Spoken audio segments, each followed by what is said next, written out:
All right, we're gonna call this meeting to order at 7:15. All members are here and present. If everybody could, just make sure your microphones are on. Push the little button forward, or turn it off if you don't want to be heard.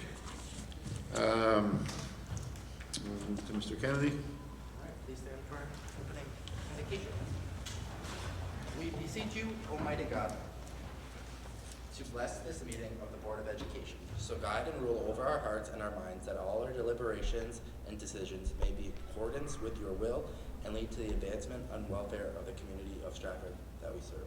Amen. Please turn to the flag, which is over there. I pledge allegiance to the flag of the United States of America and to the republic for which it stands, one nation, under God, indivisible, with liberty and justice for all. Thank you. All right, so we've got a lot of good things happening here at the Board of Ed. The strategic operating plan has started their work. Cell phone task force has completed its work and sent it to the policy committee. The bylaws committee completed their work, sent it over to the board, which we've had initial review for a new bylaws. We're waiting to hear from the town, actually from the council. The mayor has approved our budget. We're waiting to hear from the final, which seems favorable.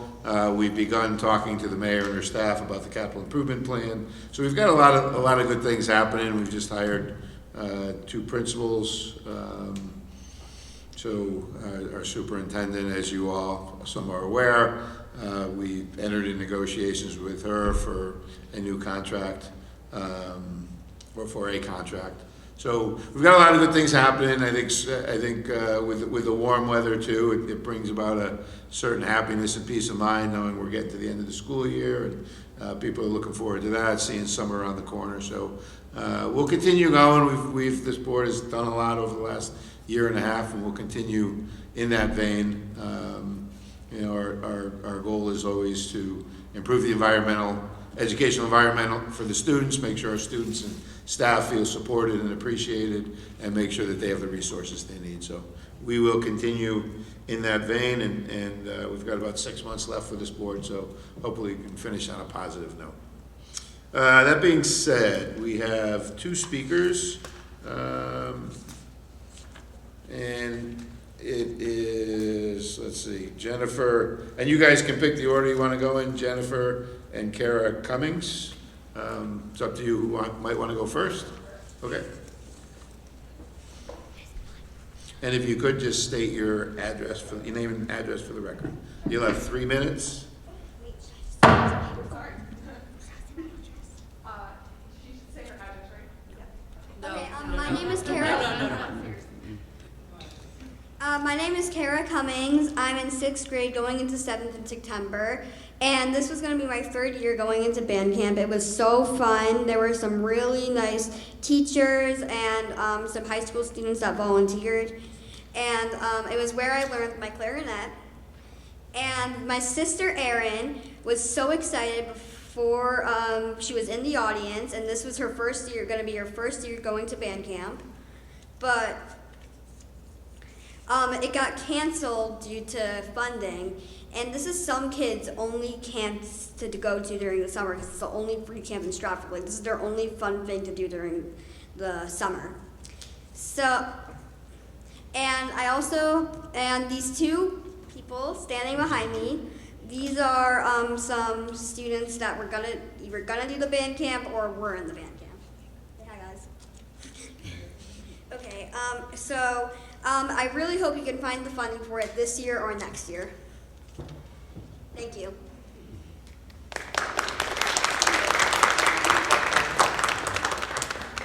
Before you walk away, you've got your instruments. You want to give us a 30-second rendition of something you learned?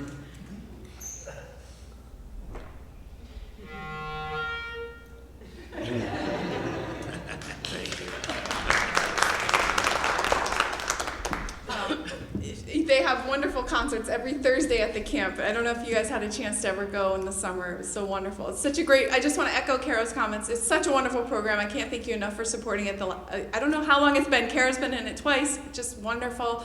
Mr. Babby says it's like seeing it's the all-star camp, and he can get through double the pieces he could in the regular classroom. So it's just such a great learning experience for the kids. And I just wanted you to see how much it's meant to the kids, and we just hope you can find the funding for it. We'd love for it to come back this summer. If it's too late for this summer, maybe you could show us. I have heard that it will be coming back next year. We'd love to see, like, is there a line item? Like, is that guaranteed? And let's just see. I think that was all of the points I wanted to make. So thank you for giving us the time to speak today. Thank you. And so, just so you know, I mean, we've talked about it a bit. That was an ESSER-funded program. That was a federally funded grant for a certain allocated amount of time. I know we are aggressively looking for other grants, and I see Ms. Borges nodding her head, so I think no promises yet, but I think it is something we'd like to see continued, but it was a grant-funded program, and hopefully we can continue with it. Thank you. We have no attorney's report this evening, no state legislators. Oh, sorry, I did it again. Students representative report, Zoe Bernard. Wait.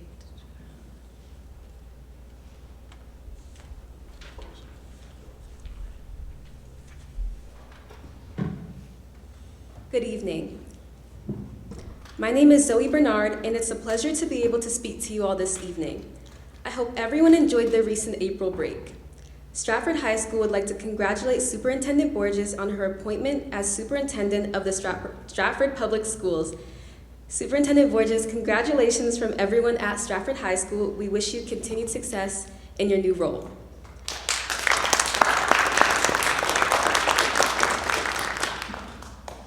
Now, on to the amazing things we have been doing at Stratford High School this past month.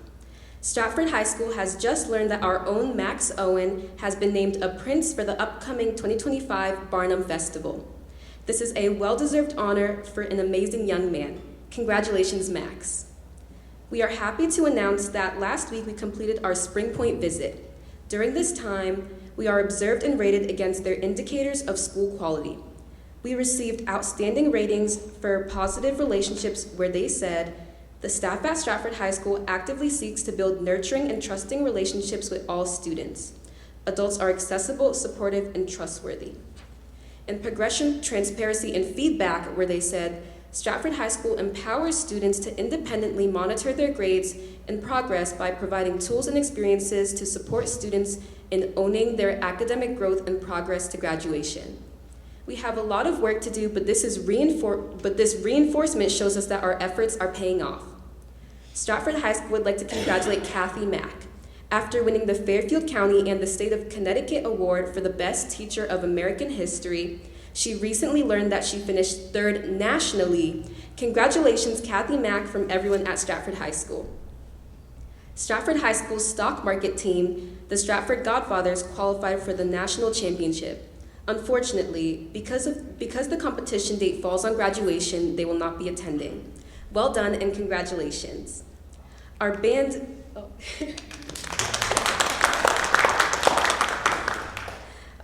recently performed at Carnegie Hall and did a wonderful job. This came shortly after the jazz band competed in the National Jazz Festival in Philadelphia, where they finished 4th nationally. Congratulations to Doc Ryan and all of his students. In the STEM department, on the science side of things, we just finished our initial administration of the NGSS exam.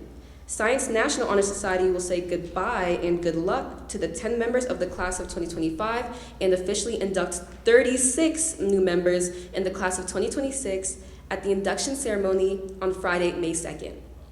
On the math side of the department, after Mrs. Poole and the math team came in first place at the MAPP competition at Southern Connecticut State University in March, they helped at the Worcester Middle School STEM Night.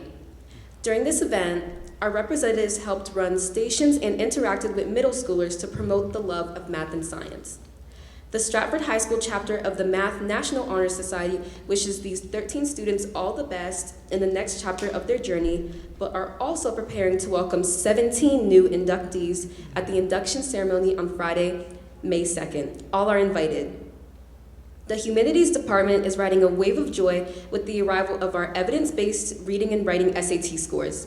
Students meeting benchmark increased by 10%, and all demographic subgroups made impressive improvements, which speaks to the teachers' focused efforts on instruction.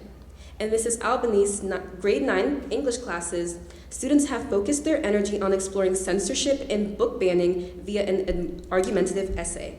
Students explored the ways in which texts tackle contemporary issues of ableism, sexism, and racism.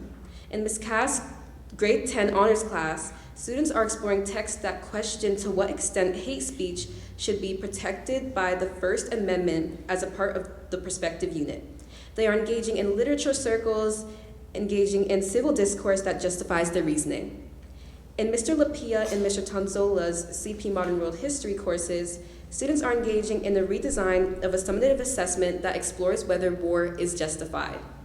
Students will be paired with different sides of the issue and be presented with scenarios that challenge them to think critically, ensuring that claims and counter-arguments are addressed appropriately.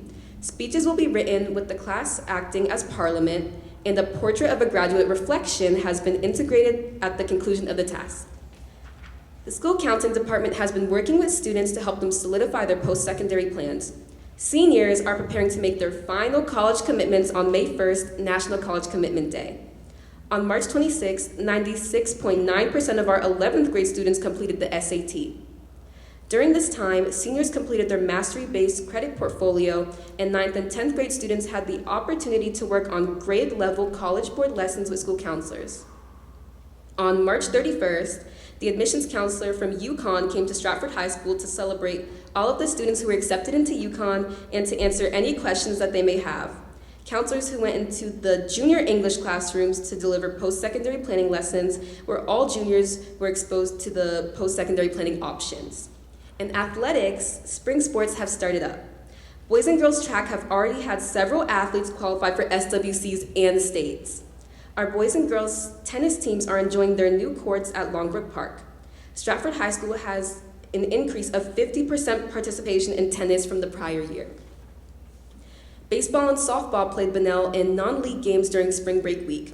Bunnell softball defeated Stratford 6-3. Stratford baseball defeated Bunnell 4-0. The league games will take place this Wednesday, April 30th at Penders. Baseball held an Old Timers Day, honoring a number of former athletes from multiple generations. They will hold a light blue game on Monday, May 19th versus Notre Dame. All donations will go towards prostate cancer awareness. Girls lacrosse will hold a mental health awareness game on Tuesday, May 6th. All proceeds will go towards the cause. We are asking the Stratford youth programs to attend the pregame ceremony with our girls. Since college admission season is coming to an end, as a senior who was brought up in Stratford Public Schools since first grade, I'd like to share a bit about my own college application process. I spent the summer and fall of my senior year researching many universities, attending prospective student information sessions, meeting with guidance counselors, and asking for letters of recommendations from my teachers. In the fall of 2024, I applied to over 10 institutions who had programs that I felt best aligned with my career goals. After receiving my acceptance letters and much deliberation, I am blessed to be able to announce that I will be joining Cornell University's class of 2029 and majoring in computer science.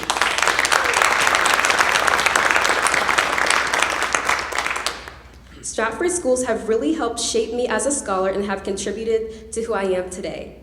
I would like to thank my family, my teachers, my coach, my guidance counselor, Ms. Kabza, and Mr. Delapiano for supporting me throughout my academic journey and proving how the town of Stratford is always uplifting and advocating for their students. On this note, I want to thank you. I appreciate the opportunity to speak to you today, and I hope everyone enjoys their evening.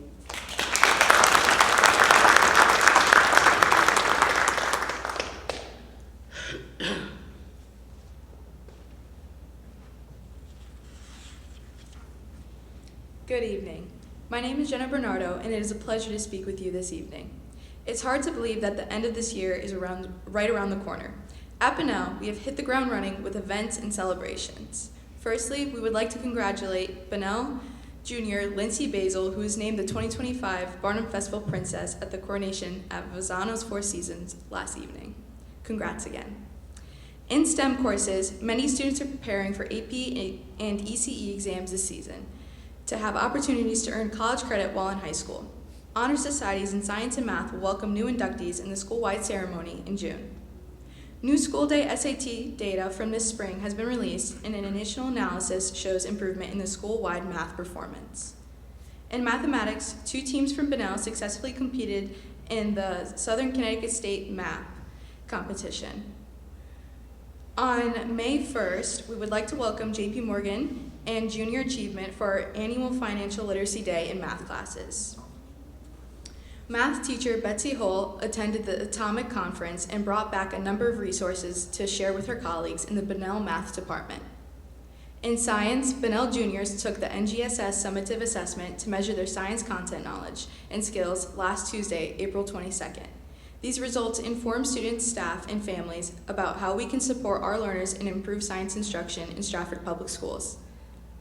On March 27th through the 29th, physics teacher Christian Record attended STAS's National Conference on Science Education in Philadelphia, where she presented a session with 3 other state teachers of the year. Over 50 educators attended their session. Ms. Record also brought home many resources to share with her colleagues. In humanities, students have had a fantastic time at the annual Poetry Fest. Thank you to Mrs. Kim Kolenich and Mrs. Ashley Ravo Lynch for their work in delivering spoken word poetry to students. Set to the backdrop of jazz music, the library was full of students who were able to unwind with snacks and coloring while listening to poetry. In other news, SAT scores showed an improvement across the board in reading and writing. Teachers are continuing to work hard to prepare students for AP testing in the coming weeks. In the guidance department, AP testing will begin for registered students May 5th and continue through May 16th. Students and parents should be checking their emails for specific information regarding testing times, dates, and etc. We continue to celebrate the success of our senior post-secondary plans, including all of our college acceptances, military enlistments, and trade program commitments.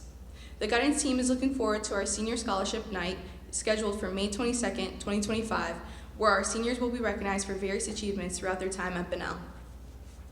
On May 21st, school counselors Alice Borgeson and Amanda Ferrara will attend the UConn ECE Site Representatives Conference. The information will be brought back to Bunnell and shared with all colleagues, students, and families who will participate in the UConn ECE program.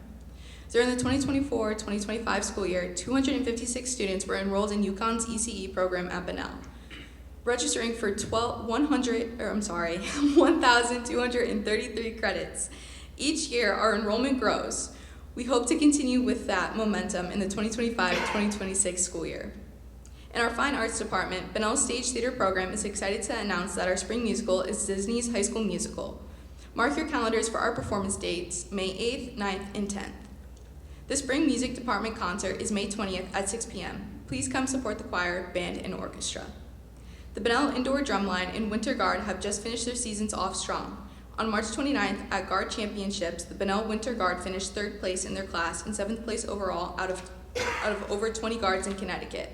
The Indoor Drumline had their championships on April 5th, and they finished 2nd in their class and 3rd overall out of 16 percussion groups. They both had fantastic performances, and we are looking forward to the 2025 marching band season starting in September when we return back from break. In our athletics, Mateo Jasso for baseball and Sydney Sedlock for softball have been recognized as our Athletes of the Month in April. Congratulations to junior Lindsay Basil, who broke the school record in the hammer with a toss of 121-8. On May 1st, Tyler McDivitt and Danielle Susi will be recognized at the SWC's and Unified Sports Banquet. On the same night, Sydney Sedlock and Diallo Cohen will be receiving the SWC Scholar Leader Awards. On May 4th, Daniel Susi and Diallo Cohen are to be recognized at the CIAC Scholar Athlete Banquet Awards at the AquaTurf. On May 16th, senior members of the boys basketball back-to-back state championship team will be recognized at the Sterling House Celebrity Breakfast. In our Unified Sports program, they were awarded the Spirit of Inclusion Award, and this was awarded to 3 high schools by the CIAC. Bunnell representatives Joey Darbilli and Mary Cat and their families attended a banquet at the AquaTurf in March. Tonight, Jordan Colacurcio and Diallo Cohen are the Bunnell recipients of the Michaels Cup, One Athlete, One Partner Award, represented by the CIAC. In our student government, they are working in conjunction with the Leadership Council to sponsor and organize the Carnival of Inclusion. And furthermore, they are planning on having our last Spirit Week of the year in May. Our Bulldogs in Training advisors Michelle Scatamaccia and Anthony Fiore, as well as mentors Sofia Vieira and Kimberly Montenegro, have been invited to present their mentoring program at the TLFA May Institute's Human Resource Library at Sacred Heart University on May 15th. Our Interact Club was able to host their annual egg hunt at SHL for kindergarten and first grade. They will also be volunteering at Second Helene for their field day on May 23rd. Thank you and have a great rest of your evening. So now, will you ladies be joining us next month? I know you have 1 month on the schedule. Will you both be coming? Yeah. So if you could, maybe, being that it's your last month, maybe you can come and share with us a small piece of Stratford that's meaningful to you, that you'll take with you and guide you as you move into your post-high school careers. Just an opportunity to kind of share with us a little bit about yourself. So if you could, that'd be awesome. Thank you. All right, moving down the agenda, State Board of Ed report. Ms. Rickard.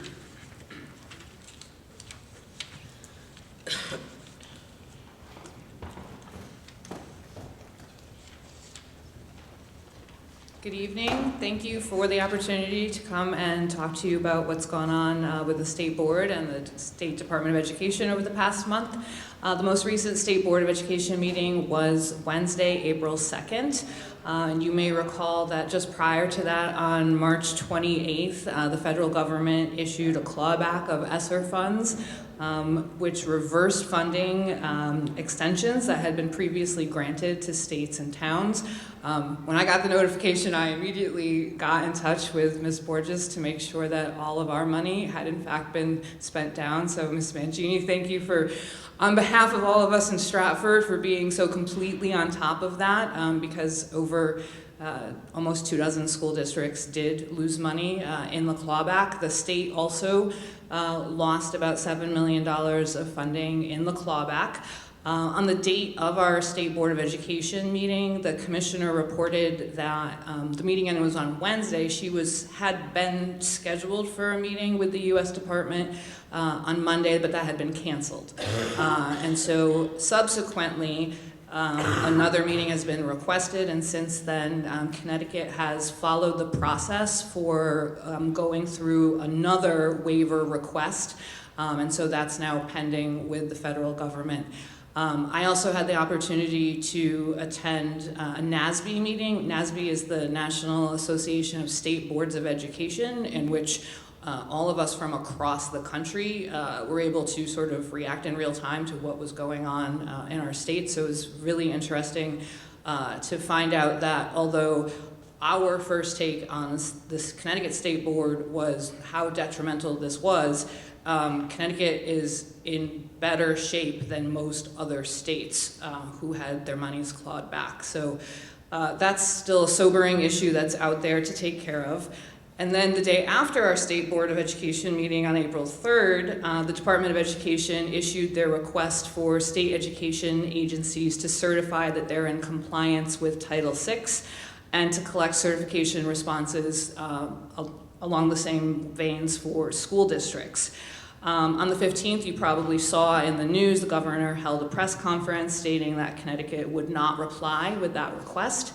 The commissioner has since sent a letter to the Department of Education stating that, among other things, the U.S. Department of Education had already accepted Connecticut's set of assurances regarding Title VI compliance back when it was required as part of the Consolidated State Plan for Every Student Succeeds.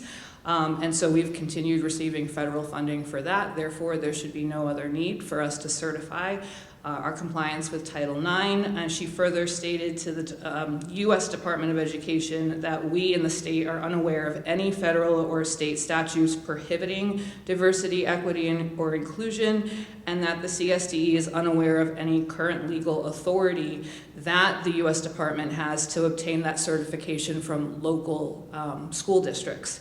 Separately from that, the NEA filed a lawsuit seeking to block the enforcement of that request, and last Thursday they won an injunction in federal court.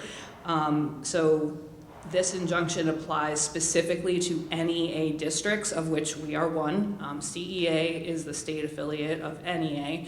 So should anything you see or hear anything in the news media in relation to the signings of the letters and any retaliatory effects that take place while that court order stands, the districts in Connecticut that are NEA districts will have no impact while this plays out in the courts.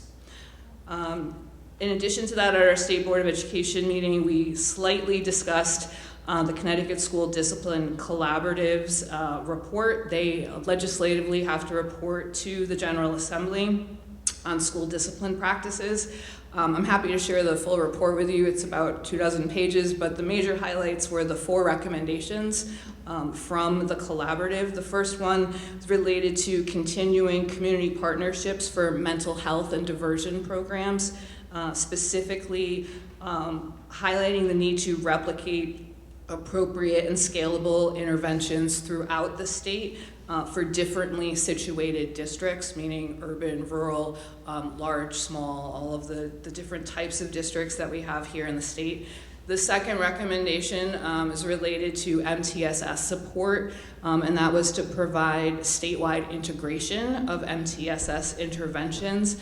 The proposal also recommended that the statewide system should consist of restorative practices, evidence-based mental health supports and SEL, community and family engagement partnerships, student voice, and staff professional learning. The third recommendation from the collaborative is related to in-school suspension guides. They recommended that the department revise the in-school suspension and out-of-school suspension guidance in order to provide best practices for school districts. And then the fourth recommendation was about student voice and the need to ensure that student voice is a part of policy development and implementation. And as I mentioned last month, I'll be joining that collaborative from this point forward in my role on the Board of Ed. Otherwise, legislatively, you may be aware that the very large special education bill dropped right before the Easter holiday, and the public hearing on that was the Monday after. So there is very little turnaround time for the public to engage in comment. Coincidentally, the commissioner herself was not able to attend the public hearing, so she submitted written testimony. The bill to pay attention to, they're the exact same bill. One's in the House, it's House Bill 7277 and Senate Bill 1561. They are literally the same bill, just introduced in both parts of the legislature. Again, the public hearing was on the 21st. There was significant lobbying from outplacement providers against a lot of the provisions of the bill. The commissioner, in her written report to the committee, stressed support for many of the parts that were in the bill, but also emphasized the fact that there were many parts of the bill that were perhaps need a little more work and understanding, because some of them seem to fly afoul of FERPA, also potential IDEA violations by what's written, and many of the things are not funded in the governor's budget. So that's another unfunded mandate kind of thing. So she did request further conversations between the department and the committee about reconciling that bill. And then finally, as I mentioned before, I now attend NASB meetings, and on Thursday I attended a federal briefing on Congress, the White House, and the Department of Education. They spoke with concern about the reconciliation process for the federal fiscal year 26 budget. In fact, what they said was that markups could probably start this week and leading into next week, and that the House Education and Workforce Committees are expected to try to come up with $330 billion in cuts to programs in its portfolio through reconciliation. And then also 2 other committees just to pay attention to that you might not think would hit in K-12 schools but the House Agriculture Committee is allegedly considering cuts to nutrition assistance programs, and the House Energy and Commerce Committee is considering cuts to Medicaid, which would obviously impact reimbursement rates for school districts. So in addition to what's going on with education and workforce, I would suggest keeping apprised of what's going on with those two committees.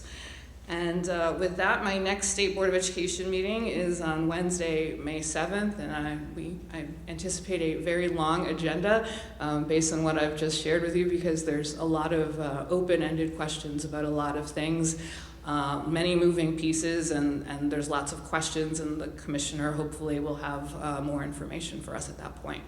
So thank you very much for the opportunity. If you have any questions, I'm happy to answer them. And if you'd like copies of any of the larger reports they have access to, I'm happy to share them electronically with you. Any questions for Ms. Ritter? No.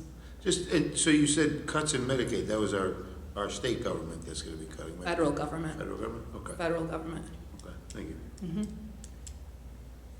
Thank you. Oh, well, thank you. Thanks for your report.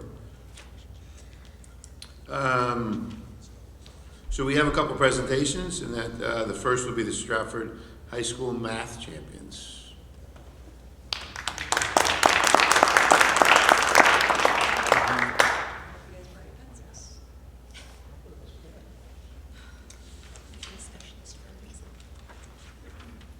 Hello. Thank you very much for having us here today. I am Daniel Fernandez, a senior here at Stratford High School, and I've been on the Stratford High math team for 4 years. And we went and competed at the Southern Map Competition, which is where a bunch of schools from around Connecticut go to Southern College, and they present to us a bunch of college-level theoretical math competitions, and the name of the game is to finish as many as you can in like about an hour and a half. And we were good enough to be able to win first place thanks to my classmate here, Xavier Nanchetta, who solved the ending problem, which got us those 5 points to beat number 2, which I think was Ridgefield? I don't know, one of those high schools up there. And we have a couple problems here for you guys to try today, and if you'd like to, take a crack at it. Any of you also, if you're welcome to get a paper. Miss Pugh's been at it, so she's had some extra time. Good evening. I want to say thank you for inviting us here as well. My name is Joseph Holton. I'm also a senior here at Stratford High School, competing on the math team for 3 years. And the problem I want to present to you today is the one that I worked on at the competition, actually. And something unique about this problem is, based on what they said at the end of the competition, we were the only team there that was able to solve this one, which also helped us, place pretty well here. In the interest of time, we're going to give you guys 5 minutes about to solve this. So no pressure. Like I said, if anyone else in the audience would like to give it a shot, I can pass out. I have a couple extra papers. Yeah, I'll pass them out now. Can we phone a friend? Yeah. For reference, I think this one took an hour and a half for us to do. Oh my gosh. But any who like that paper? Do you want me to answer that? We'll share. They call it my lifeline. So the instructions are on the back. I'll phone my friend. Do it. We need a volunteer. I'll read it out loud. I'm a reading teacher. I'll read. You do the math. Okay. Okay,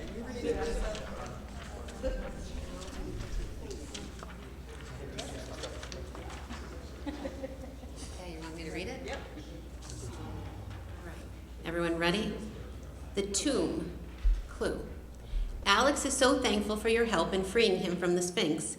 In all the years he was trapped in the Sphinx, he discovered the location of a hidden tomb full of treasures. You enter the tomb, the darkness making it impossible to see. You come to a stone vault with 4 shapes carved into it. Under each shape, there are 6 numbers. Alex tells you that each shape can be divided into identical but smaller versions of itself. The numbers suggest how many smaller shapes you need, and some of those numbers will work while others will not. Determine which numbers will work for each shape, and then feel along those numbers to open the vault.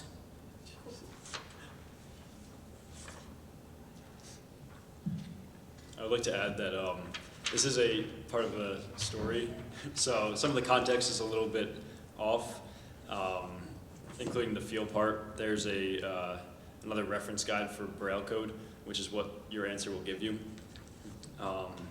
But the gist, to put it into English more, the gist is you need to find the correct answers of how many identical but smaller versions of that shape you can fit inside of itself. And you can also consider options that go smaller than the provided grid. I think that's about all. Is this multiple choice?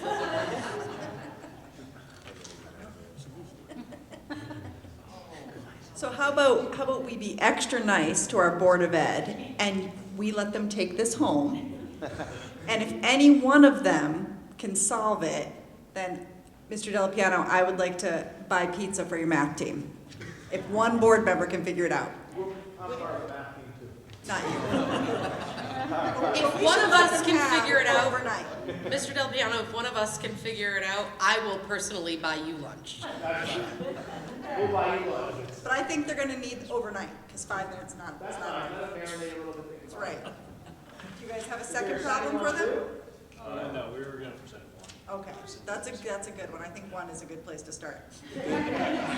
We did have a second problem, but this one I personally worked on, and it's a lot more mathematical, and me and my classmate Nick worked on it for like probably an hour and 45 minutes, 2 hours, and God, if I tried to work on it today again, it'd probably take me the rest of the week to figure it out. So we scrapped that idea in the sake of keeping time. How does it make you feel after working on a problem for an hour and a half or 2 hours and solving it? I mean, it kind of feels like you're hitting your head against a brick wall for a while, to put it bluntly. But you know, once you solve it, you know, it's a wonderful feeling. It's like euphoria. Like wow, it makes you feel a little smart. Put it in I simple think you terms. guys are more than a little smart. That's amazing. Thank you guys for coming. Thank you so much for having us.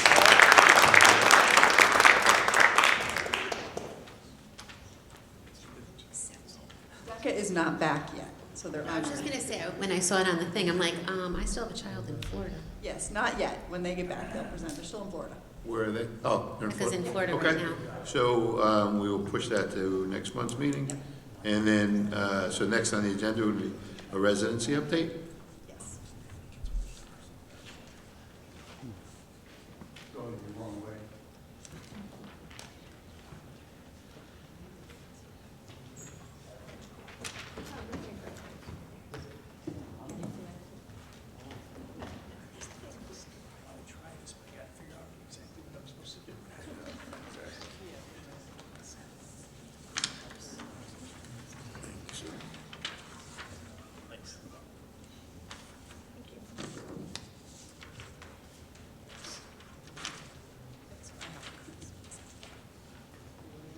I do.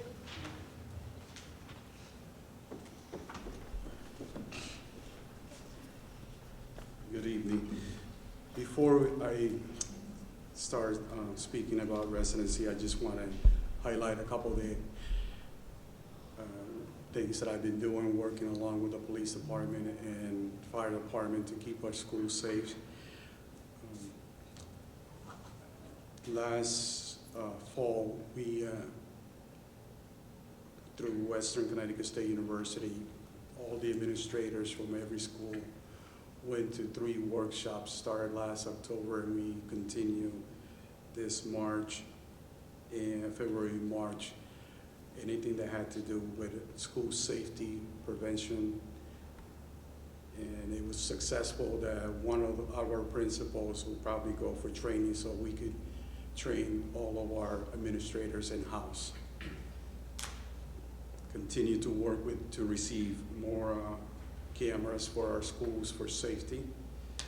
I was just notified by the police department that in cooperation with the bus company, they want to bring the cameras for speeders for cars that do not stop for the school buses when the children are boarding the buses or dropping them off.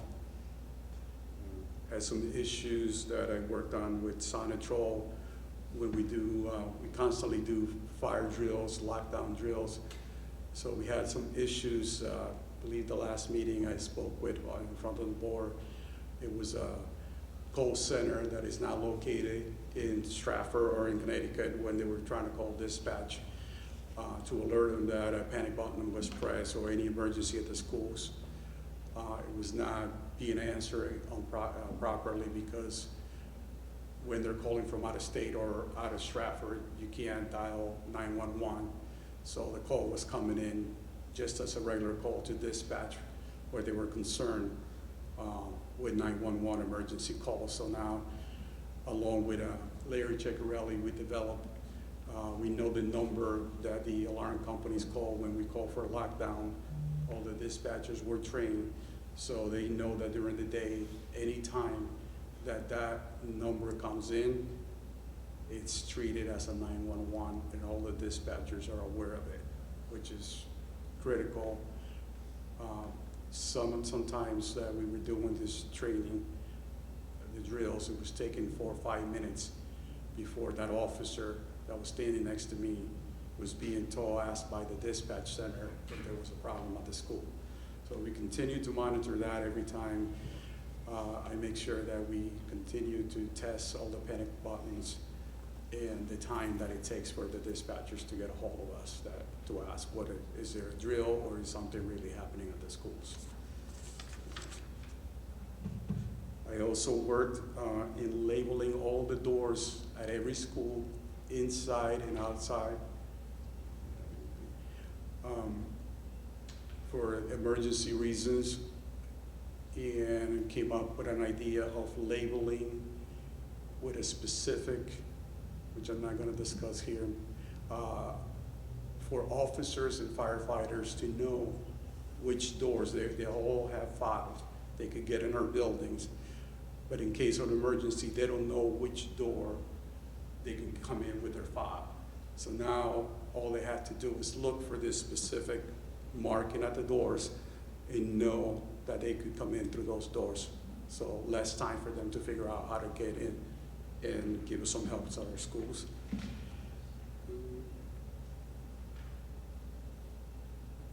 I also make sure that if, as an example, a panic bomb goes off here at Stratford High, the administrators get a text along with the superintendent and assistant superintendents and all the assistant principals, so they know that someone pulled a panic button at the schools.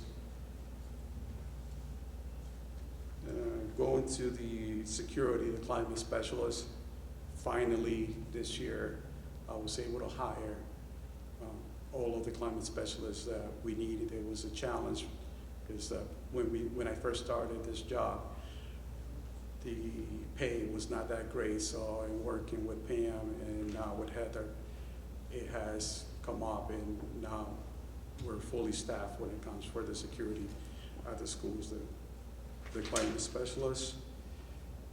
And one of the other thing that was, I believe it was done before I was here, again in cooperation with Lady Ceccarelli, I've been going to all the schools and playing scenarios with administrators. What would happen if this happened at the school? What if this type of emergencies? And along we have brought in the supervisor for the dispatch of the police department at the call center, and basically going over how to report an incident at the school, what's more important for the dispatchers to know so they can get the right help at the schools quicker. So that's what I put up in about 30 minutes, so I wanted to update you on some of those things. And if anybody has any questions about what I just said. I think it's important for the board to know that Carlos does a lot of work behind the scenes, so he is constantly working with our building administrators, and he was instrumental in making sure that we finally got all of our building administrators trained for safety. He also makes sure that all of our blue lights are working, all of the alarms are working, that we are locking the doors and going out the appropriate way for recess, despite people wanting to take shortcuts. You know, he really has been instrumental in responding and answering to any of the needs of the building as they work through safety concerns. So we've been really thankful for the work that's been done this year, because it has been a lot. And we are really excited that we finally have all of our climate specialists and positions filled. Thank you. Now you can move on to residency, the other part of your job. We had a question? Oh, go ahead. I'm sorry, Mr. Castro. You mentioned the 911 dispatch was taking 4 to 5 minutes to ask. Do you know about how long it's taking now? Yes, Sonnets Road is currently, the call center, the company that they're used to answer those calls is in Ohio. They are ending the contract with that company because they've been having a lot of problems. So as of July 1st, there's going to be a different company out of New Jersey. Right now it takes about a minute, which is still too long. My goal is to get that down anywhere between 20 to 30 seconds. Okay. And I just looked at my notes, one other item I forgot. When I came on board, there was an incident on one of the schools where a child went out and nobody knew where this child was, and the child was outside, just outside the school, wasn't having a good day, and just sat outside. So I started looking at our, what we call the daytime alarm system, just like your house when you have your alarm on, but it's not on for overnight, it's just when the door opens, you hear this chime or whatever you have. So all the schools have that already in place. It was just not being used. So I make sure that, I'm not going to talk about times or any particulars, but the schools do turn on those alarms. So anytime anyone walks in or walks out of the school, certain people are notified of this. So you can look at the cameras, you can try to find out what happened, who came in, who went out. So that was another important thing that I was working on. Like anything else, that's why we do all the drills, because it could be working today and not working tomorrow. So, on to the residency, which is where I spend the majority of my time. This year, we had a total of 38 cases.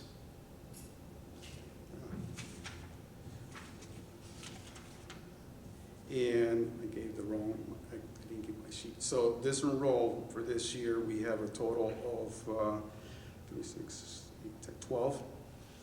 12 disenrollments. I had 3 pending. I had 3 closed. Closed means a residency was sent to me, and it was quickly determined that it wasn't a residency issue.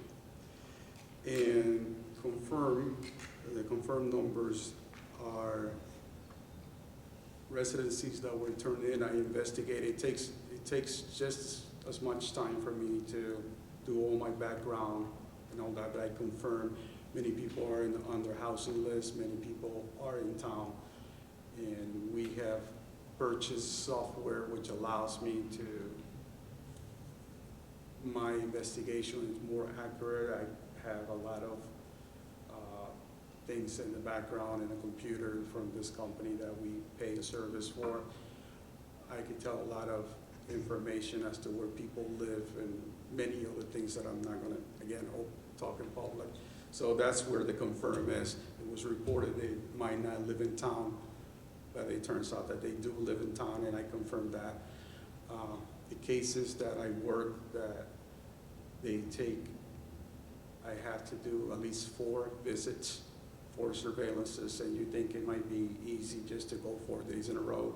They can't be in a row. Sometimes the students are out, and I have to break it up.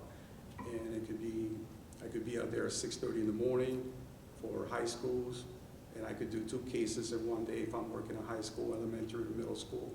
All depends. So if you have any questions on that. Also, from last year, carryover, there were 6 cases that were carried over. 2 were confirmed, 2 were closed, and 2 were disenrolled. So Because we work with a hearing officer, Carlos has to really be thorough, and things have to be spread over time, right? So if he's doing, if he's in the middle of 7 investigations, he'll tackle a couple of those in 1 week and a couple the next week, take a week off and do that, because when you present your case, it can't be that he went and saw somebody Monday, Tuesday, Wednesday, and Thursday, and they were all at that place for 4 days in a row, because anyone can be somewhere for 4 days in a row, right? So he really has to strategically spread those out. He's really done a very nice job of presenting that report to me, who then sits in the hearings, and he comes and presents, what is going on within those hearings, because everyone is entitled to that due process. And what's the difference between closed and confirmed? Close is a case that was sent to me, and I immediately knew that this was not for me to look at. So confirm is, like I said, if they send me the child said, or a neighbor said they don't live in town, they don't live at that address. And then Carlos confirmed they actually do live in Stratford. I confirmed that they actually are at town that residents. Okay. So when I do this, when we send the letter out telling the family that they do not, we believe that they don't reside in town, at that point, they have 10 days to ask for a hearing. Then we have 10 days to set up that hearing. Once that hearing takes place, the hearing officer has 10 days to make his decision. Once that officer makes that decision, that family has 20 days to appeal to the state. Once it goes to the state, the state, I believe, has 45 days to set a hearing, and I forget how many days they have after the hearing. This year, we had not had any cases that went up to the state. We've handled everything. Everything was done where there was no questions. So, and A lot of work. Lengthy process. It is. yes. But it's good to see how proactive you are with not only the residency, non-residency, but the safety. You're just ensuring and improving our safety protocols to ensure all our students and staff are safe. So it's good. It's good to see that you're on top of it. Oh, and on my spare time also, I go to whatever school I'm needed. Principal has a question, there's an incident with a parent. Today there was an incident that happened yesterday with some Bunnell students. So I had to go to the police department and spend about 4 hours there trying to figure out. Carlos really is my link to anything that happens over a weekend. He will be at the police department first thing in the morning to make sure that I have the details I need in order to make sure all of our students are safe. And if there's anything we have to, like I will say to him, is there anything I need to do at the school right now in order to make sure whatever happened this weekend is not impacting the kids today? So he's been really valuable. I will tell you, if the state had their way, he would have to do 12 visits to families. So we've gotten it up to 4, which is a lot to be able to work through. Yeah. So. All right, so Thank anybody you have for any your- questions? Any other questions? No? I just wondered, do you ever get referrals from bus drivers or Uber drivers who are suspicious? Because I've heard stories of no. students getting dropped off at a spot and getting picked up by a car, and A lot of those stories, a lot of reports that come my way with drivers and things are not, they don't turn out to be anything like that. People believe, like, at the end of the day, a bus could drop off a kid in front of their house and a car could be waiting there, and how do you know they're not going shopping? How do you know they're not, their mom has a part-time job that she goes to, takes the kid to an aunt's house?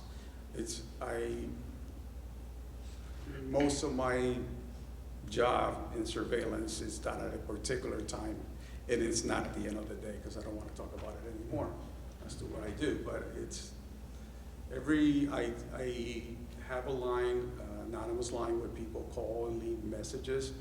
I'll listen to those messages. Sometimes they come email directly to me, and I looked at every case. He looks at every single case that comes in, no matter who reports it. I had give you an idea of what another thing that I do. In Power School, I could check an address and see how many kids are registered at that address. So I was given a case And I looked at that case that I was given by this particular school, but when I looked at this case, that family's there. But then I discovered that there was another family there prior to that family that were still in our system, so they became my investigation, not the one the school turned in. So I don't, just because it's not the one the school turned in, doesn't mean I'm not gonna look at it. I'm gonna follow with that. Looks it all. Anything else? Yeah, well, thank you for the update. Thank Appreciate you, it. Carl. Thank you. All right, we'll move over to the superintendent's executive report. Did you want to do the update on? Oh, the construction project Projects? closed, yep. Mr. Ruggiero.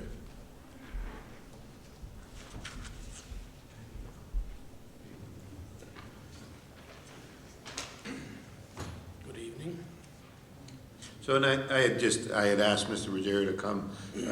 We had been given a list, and I've talked about it before, of maybe what, 20 projects? Yeah. 20 open-ended projects, and for a various number of reasons, they hadn't been closed out. There's a process that goes along with it, but this was open. He could come and enlighten us on where some of these projects are, what's being closed out and completed, and what. So we'll take Chapel Roof and Solar and the Second Hill Lane Roof and Solar. We actually just got the information to move forward tonight for the Second Hill Lane roof. You can actually put forward a motion to approve. We just got the information today at, I don't know, maybe 3 o'clock. I don't have Chapel's information to move forward today, but probably tomorrow. And then you guys have a meeting on Wednesday, so if Teresa can get it entered tomorrow, you guys will be able to have a motion to approve Chapel Roof Solar project. There's still a lot of stuff that's still in audit with the state, a lot of projects. But we also have a bunch that are completed and paid. We have 1, 2, 3, 4, 5 right now that are approved and paid for, but most of them are still in audit with the state, and with the state it could take a while. Still some information we need to get from the town. Susan's been kind of going back and forth with Dawn, with the town, so they got us to today, and it's just a process of getting all the right information to send to the state, otherwise things get held up. When we get the information, you guys Yeah. have to vote, and that's when Susan can finish closing and we can get the funding. So We are getting more this year Correct. than we have, and I think the, collaboration is working out better. And I know everybody wanted a copy, and Teresa will actually send a copy, but just know that this stuff changes daily. So, bless you. What next month we could end up having everything on here, 2 or 3 more, projects that are actually, approved to be closed out, or they are closed out. But Rich will send you all an electronic. Yeah. Okay, and just remember green. So I think, we'll just need to keep updating and sending you guys as we update the spreadsheet. It's going to be an ongoing project. And do we know anything about the Worcester kitchen floor? Have we gotten any updates? It's unsure, as this was from 2013. No, but I do know that the town has been having some of their, 2 of their guys go there and take up sections of the floor and redo them. They're holding quite well. But again, I had put in monies in the capital to have that floor redone. The town did ask how much it was for, but I don't know where we stand with that yet for that, as of right now. So most of these projects are either completed or on the way to be completed? On the way to be completed. A good portion of them are all in process for closure, but they're just in audit right now. Okay. And we'd received, I think last month, 4 letters from the state. Was it 3 or 4? Do you know which? Correct. Which ones those were? And they might be listed in this. They're listed in here. The document that you'll all get. Correct. So, like Benel Roof, it's in audit right now with the state. It's in process. Johnson Roof, again, it's in audit with the state. Nichols Roof, audit with the state. as they give us the okay, they have to come out. We're actually waiting for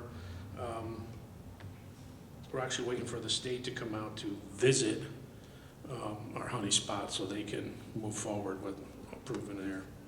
So, to get closure. Again, like I say, as we get it, we enter immediately. We don't wait around. We try to get them in as quick as possible. So we have right now, waiting for the town, we have Worcester's roof and solar, Benell's, Worcester, Benell's solar and roof. Yeah, Wilcox and Vestibule, and Johnson Abatement, and Benell Abatement and Flooring. That's all stuff that's in audit right now. So as those come in, they'll start clearing out, fairly quick. It won't be, we'll get our reimbursement back. When you get the form, what you want to look at is the final column that has the notes in it. That'll tell you where it's at. So what Susan Hughes did on that spreadsheet is she made sure that on the last column, she just notes the stage and the steps that each one is at, and that's what you'll see updated as well. Okay. And then on the end, you have 3 items: the flood HVAC, Wilcoxon HVAC, and Chapel HVAC. Are those? Right, so the flood, we had a grant for $500 and change to replace the chillers, which are done, completed, and they should be firing the system up to make sure everything is running by Friday this week. And then after that, we can then move forward with getting that approved to go, for the state. And those are because of we're just waiting for warmer weather? Well, actually, we're waiting for them to complete the job. Okay. They turn around and said, but flood is the school that we need both heat and air conditioning in order to keep the temperature in there without having water coming down the walls from humidity. So they could fire that up at any time. But I was told that it's this Friday that they're shooting for to have that done. And is that the same with Wilcoxon and Chapel? Well, Wilcoxon HVAC, we did put a new system in there over the cafeteria, so that's one. And the chapel, I'm not quite sure the chapel one because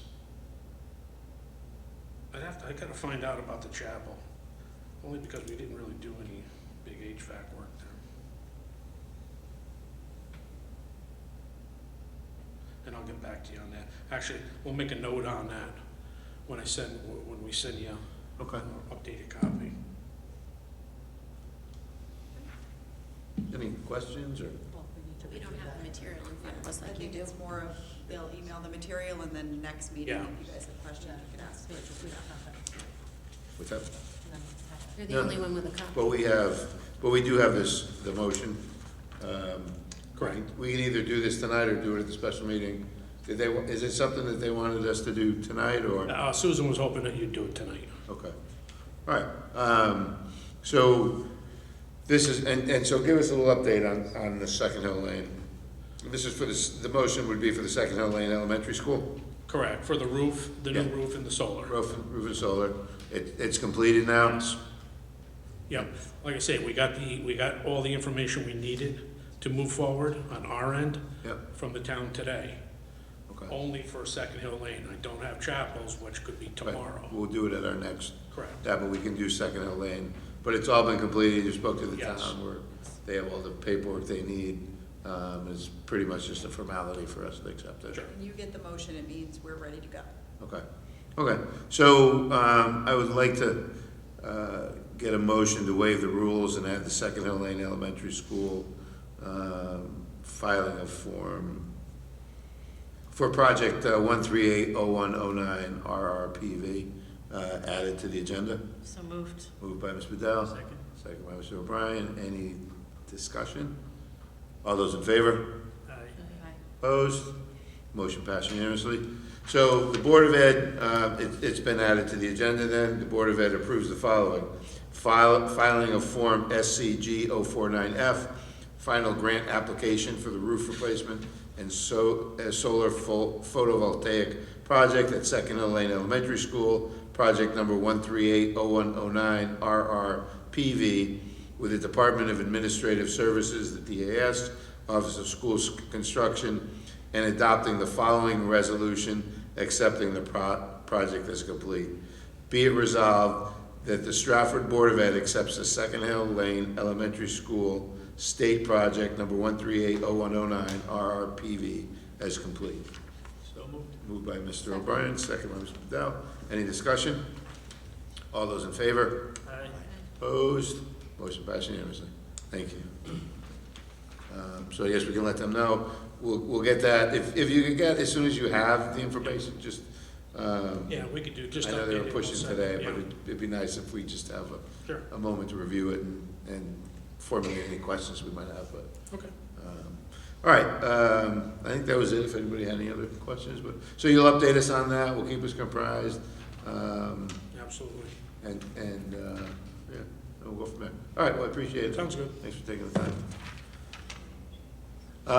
So, before we get into the superintendent's executive report, I see Ms. Shake is here, I don't know if you would like to give a report, if you're just here to listen?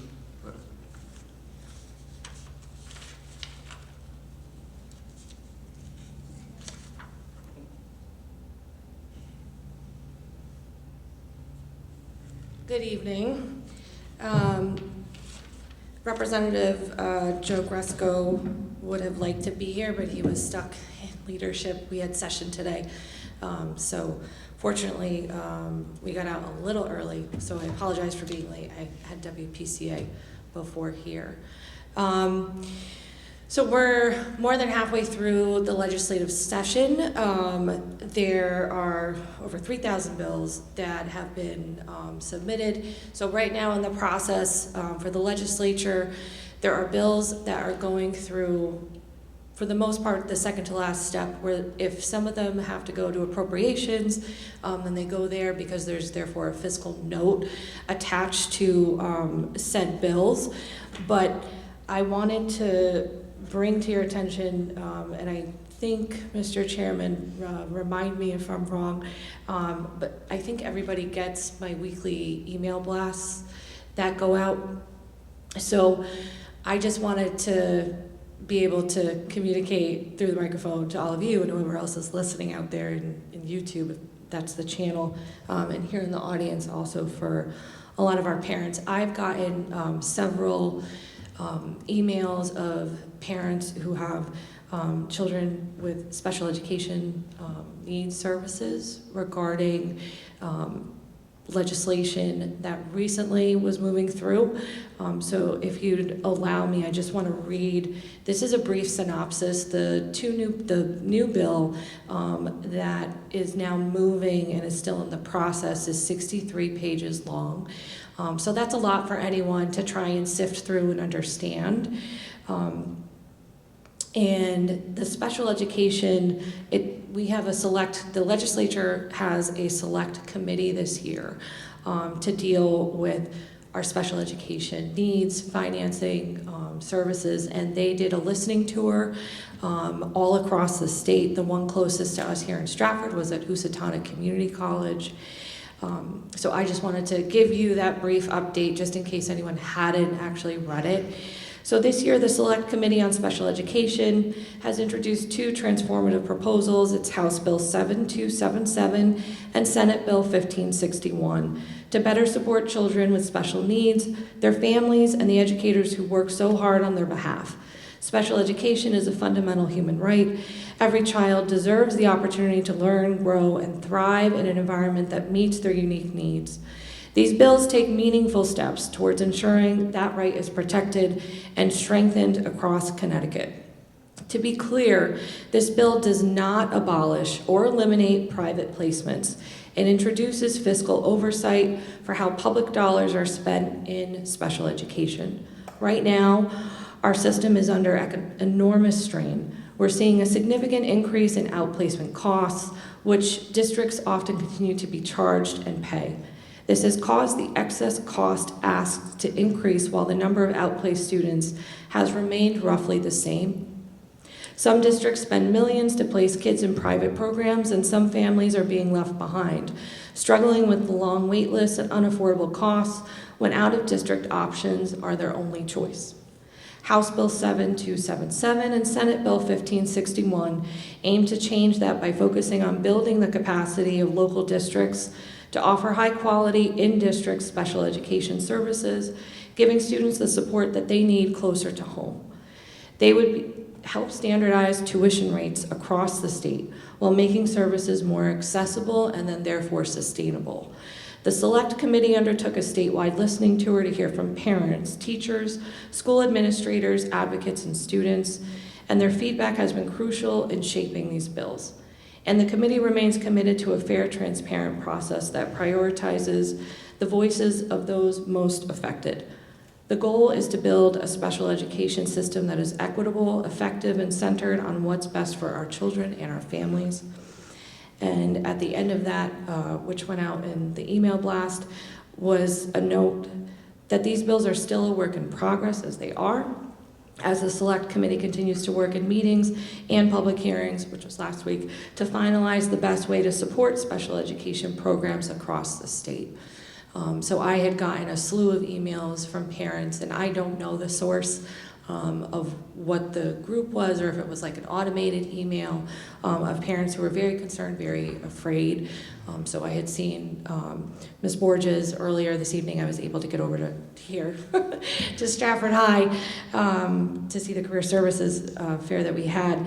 And I spoke to Representative Khan, who is on the Select Committee, and they've been in communication and are aware of our needs here in Stratford, but there's a very cognizant and inclusive effort to try and address these issues so that moving in, as we all know, with the economic umbrella cloud, however you want to describe it, of how challenging being transparent with all of you this budget season is going to be. But within what has happened, I don't have the dollar amount yet, but there is hope, tangible, that the ECS funding is going to be increased or fully funded, as I think we had a conversation last time about when the state says you're going to get X amount of dollars and then how much it is. So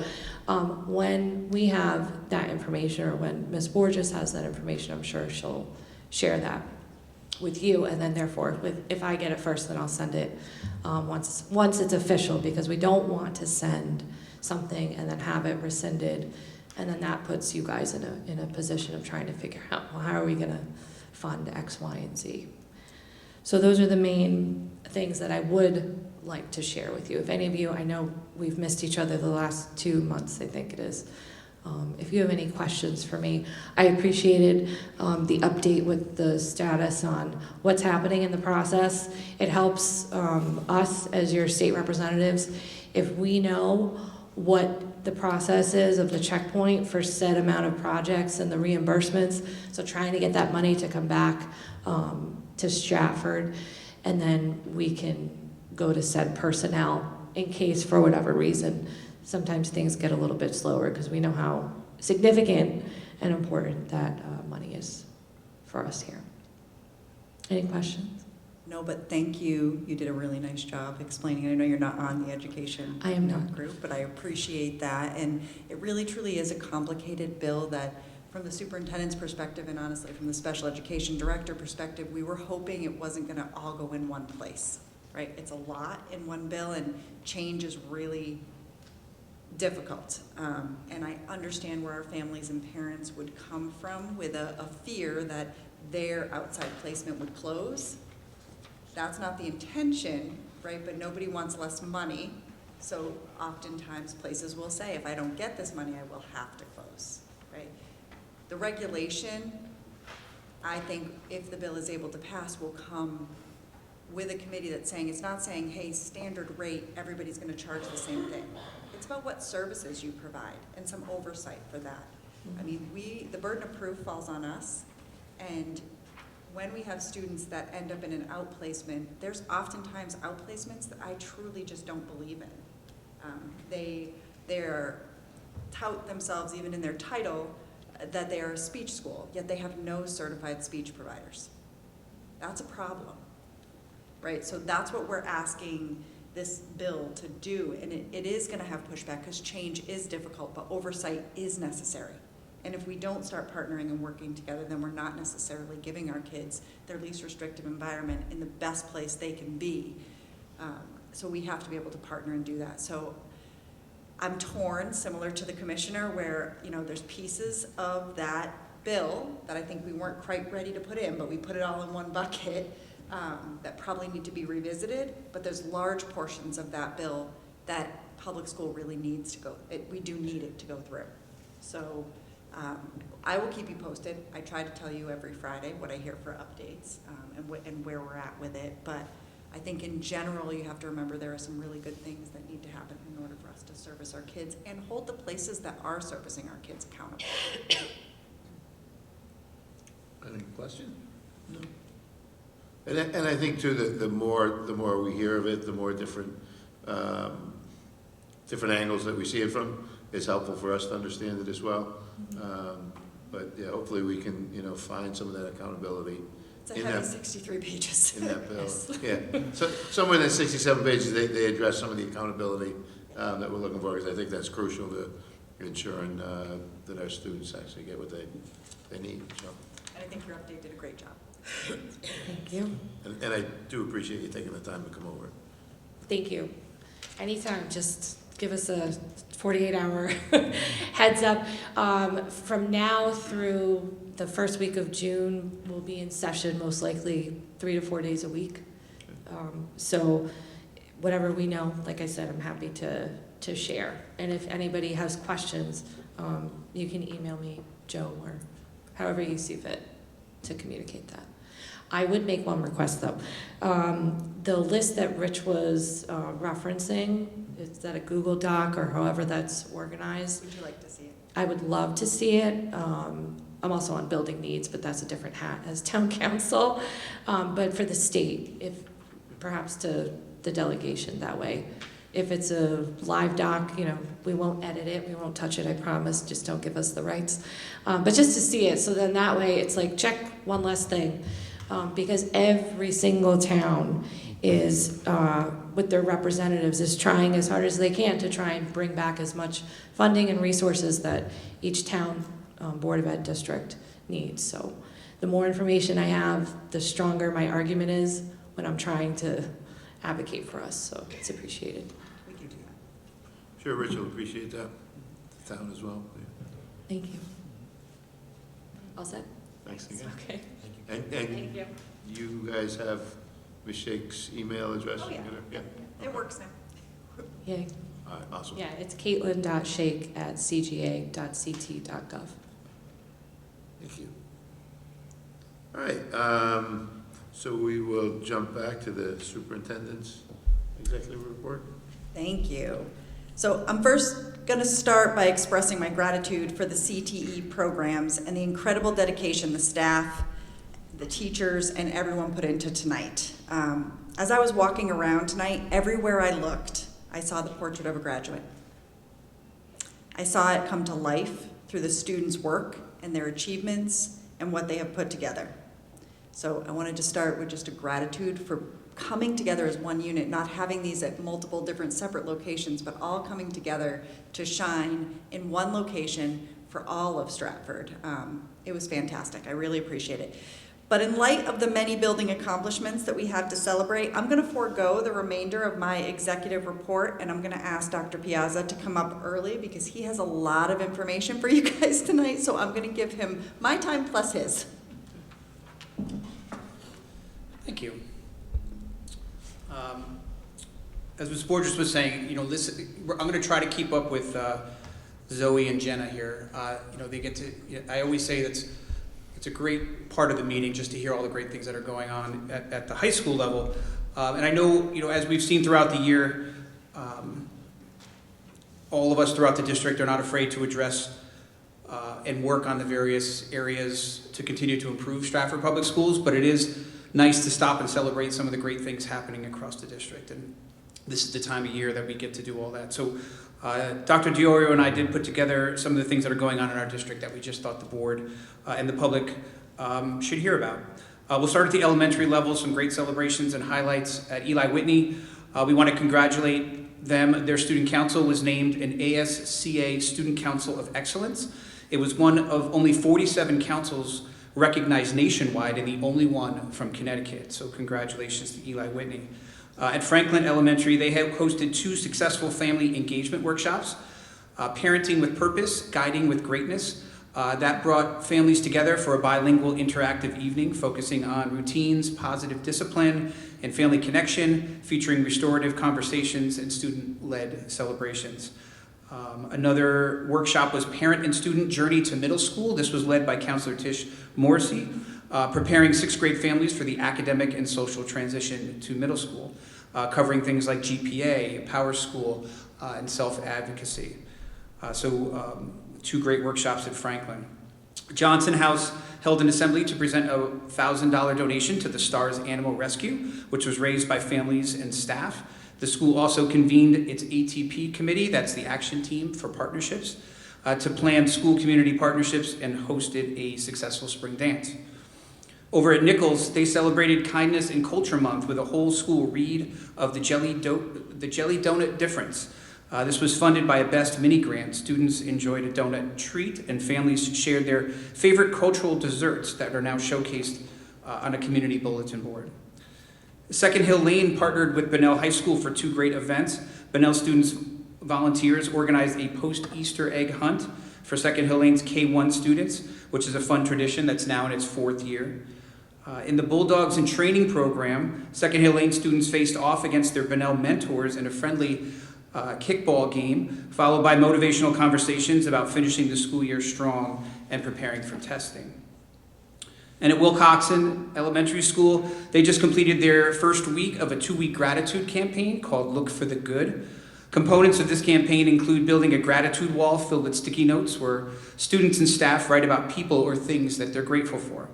Students and staff are given opportunities to stop and reflect about who or what they are grateful for on gratitude spots that are placed on the floor throughout the school as well.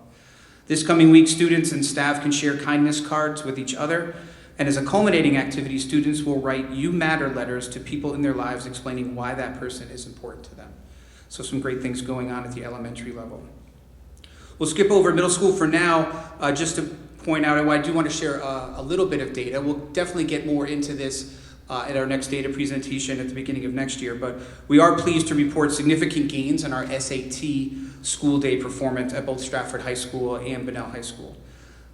These results reflect the dedication of our students, our staff, our leadership teams in continuing to advance academic excellence and equity.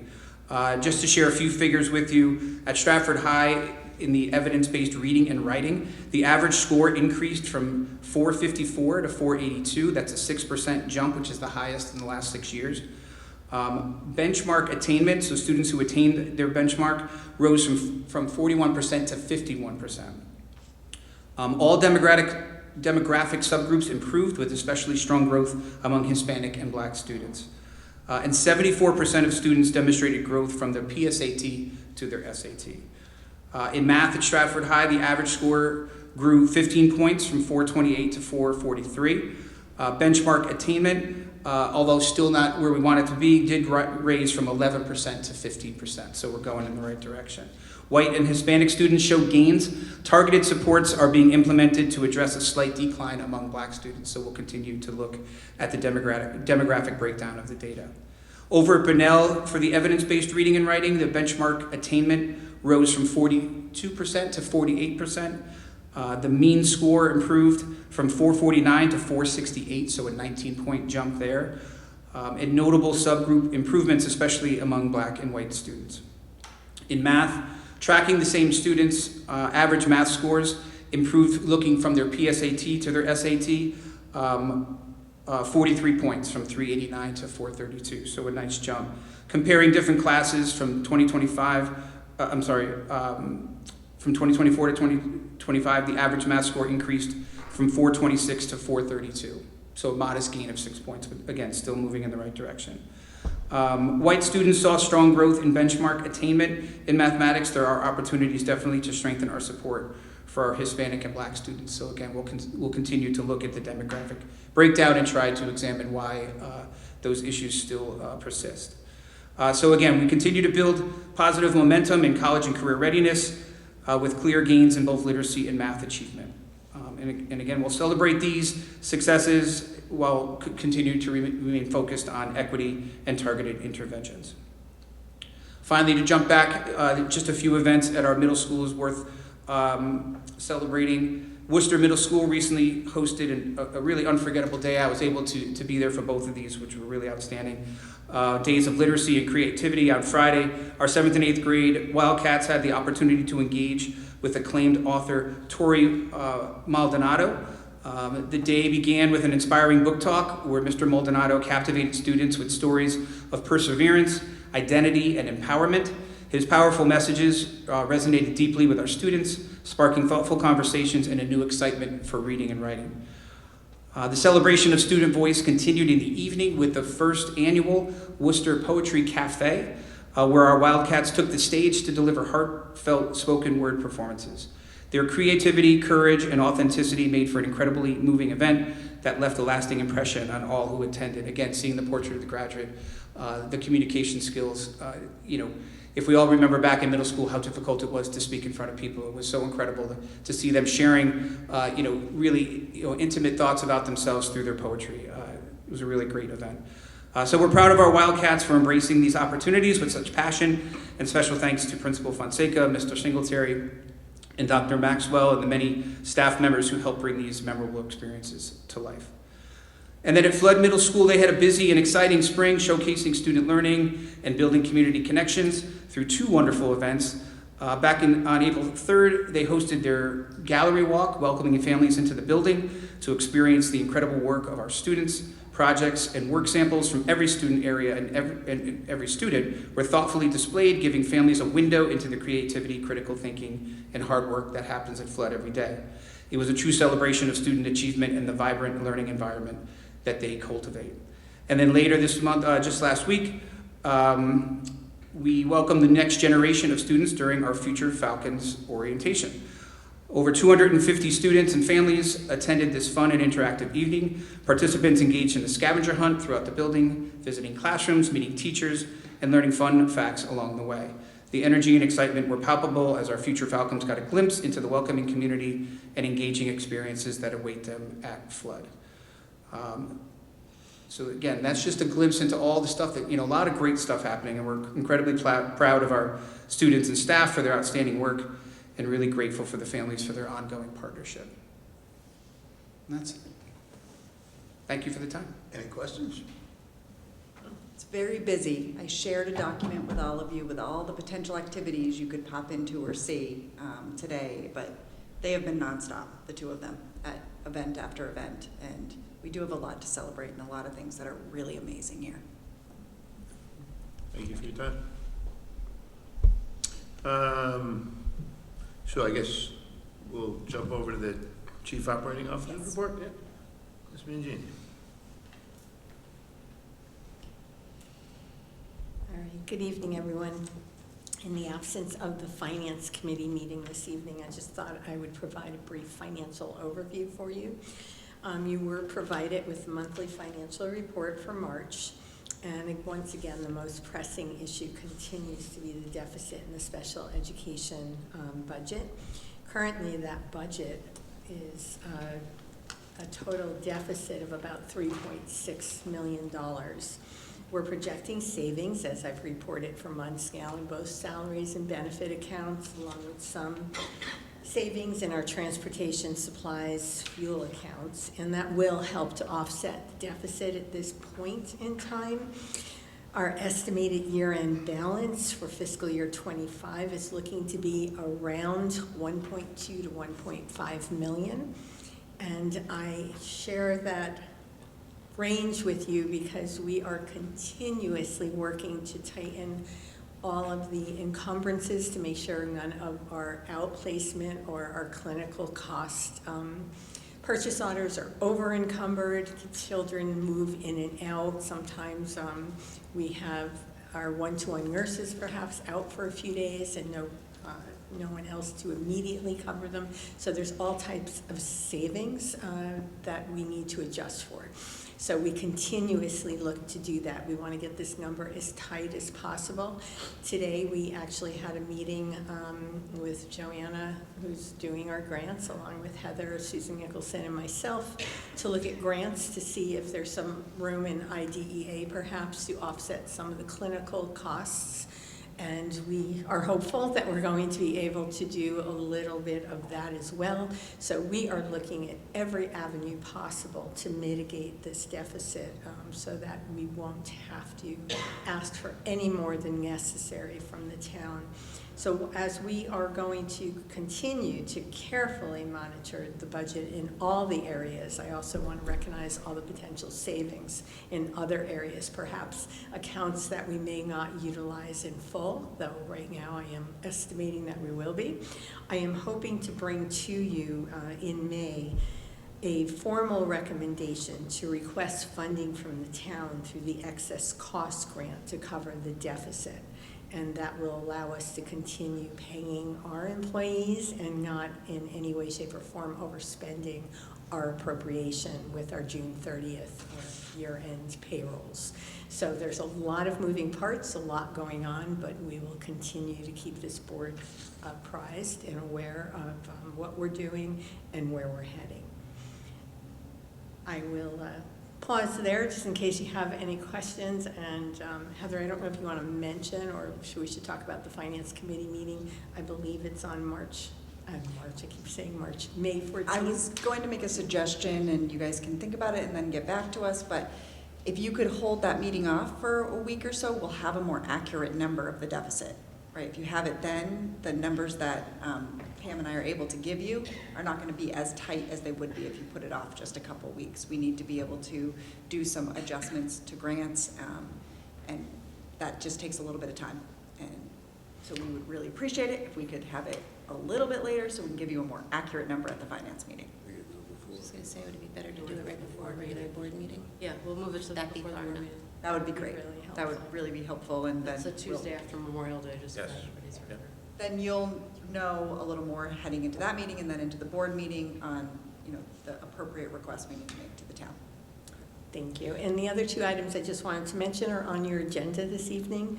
So we have two budget transfers that we're asking you to approve. One is for the costs of the superintendent search through CABE, and the second is a transfer of available funds from technology accounts to be used to purchase Chromebooks at this time.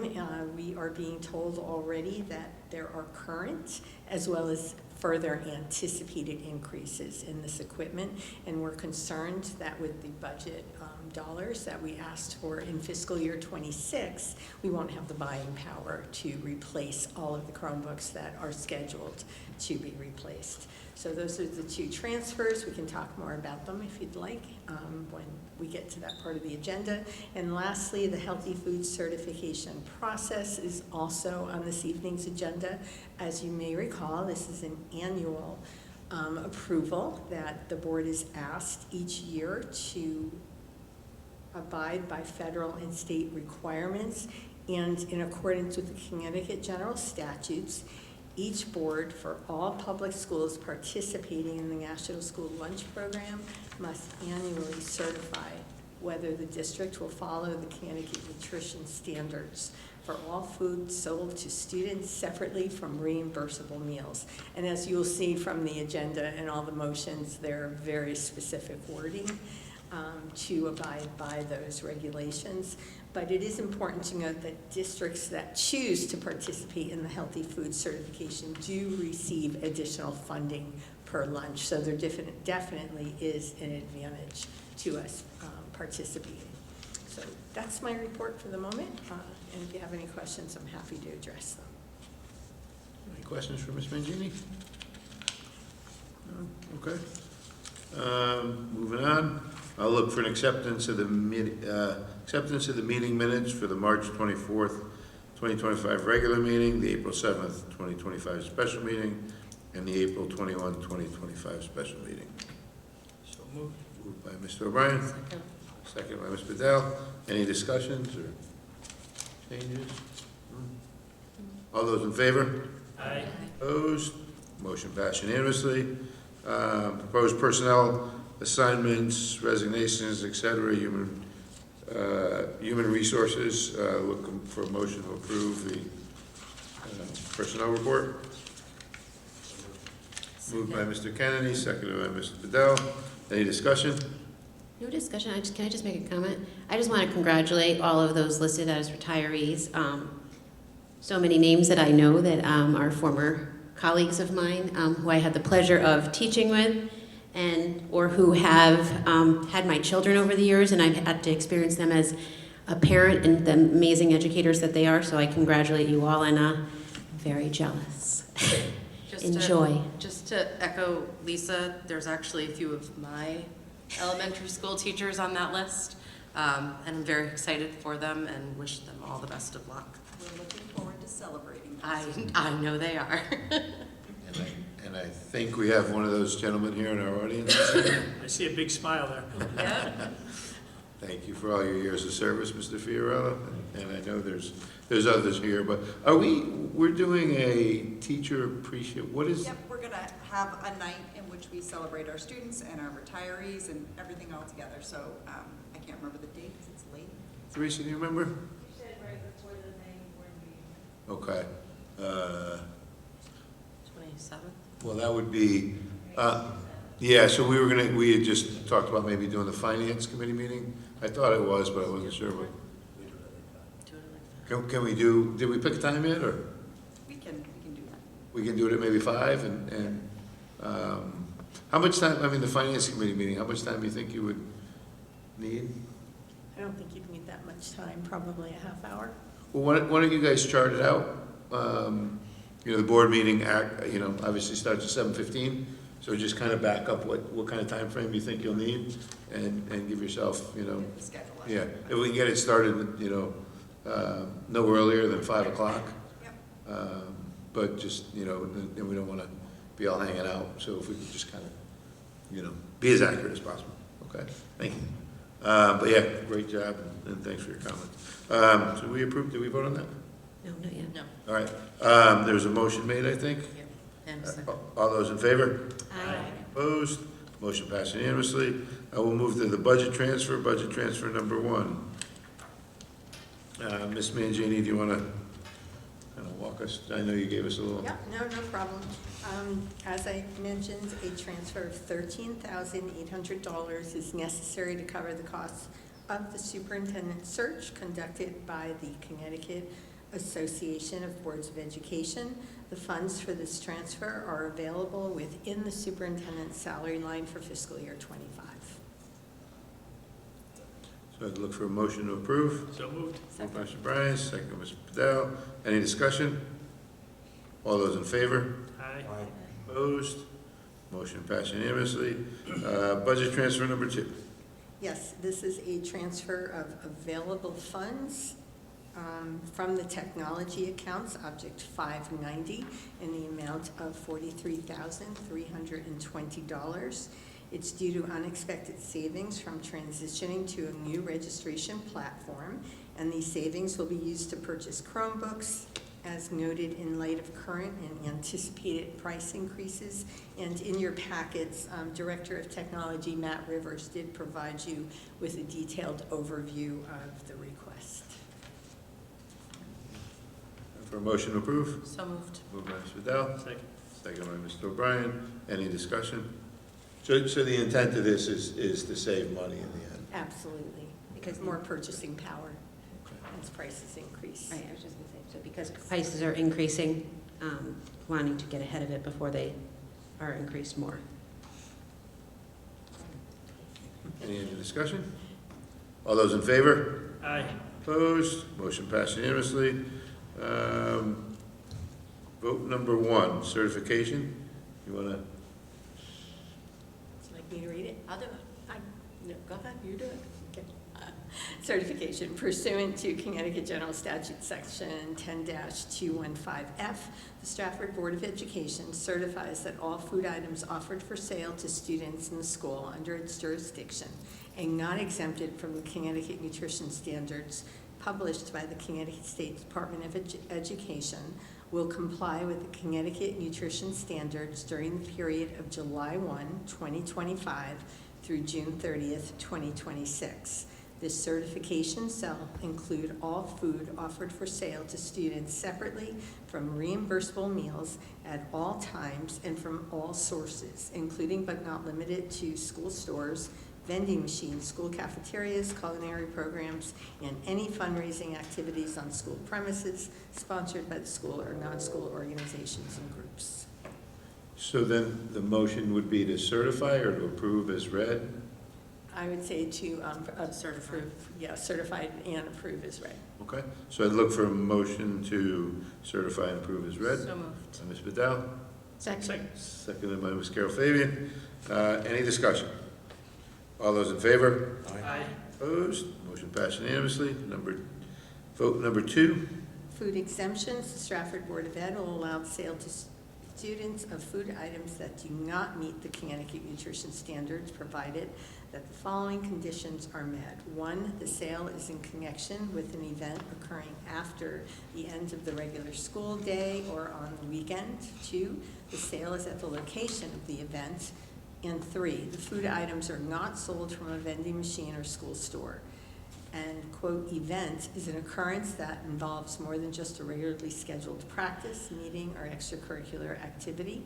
For example, soccer games, school plays, and interscholastic debates are events, but soccer practices, play rehearsals, and debate team meetings are not. The regular school day is the period from midnight before to 30 minutes after the end of the official school day. Location means where the event is being held and must be the same place as the food sales. And this would be a motion to the same? It's the certify? Certify. Okay. Certify as read. Motion to certify and approve. So moved. Ms. Vidal. Second. Seconded by Ms. D'Angelo Powers. Any discussion? All those in favor? Aye. Opposed? Motion passed unanimously. Vote number 3. Lastly, the beverage exemption. The Stratford Board of Education will allow the sale to students of beverages not listed in Section 10-221Q of the Connecticut General Statutes, provided that the following conditions are met. 1, the sale is in connection with an event occurring after the end of the regular school day or on the weekend. 2, the sale is at the location of the event. And 3, the beverages are not sold from a vending machine or school store. An event is an occurrence that involves more than just a regularly scheduled practice, meeting, or extracurricular activity. The school day is the period from midnight before to 30 minutes after the end of the official school day.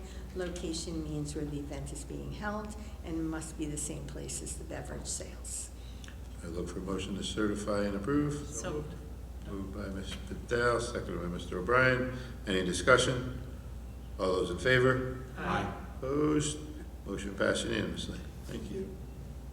And then we will move on to number 4, request for new course or major curriculum modification, Spanish for the Native Heritage Speaker 1 and 2 Curriculum Committee with favorable recommendation.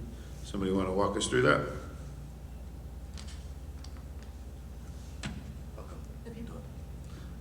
So I'll do a little summary, but the outline of the request is in our agenda.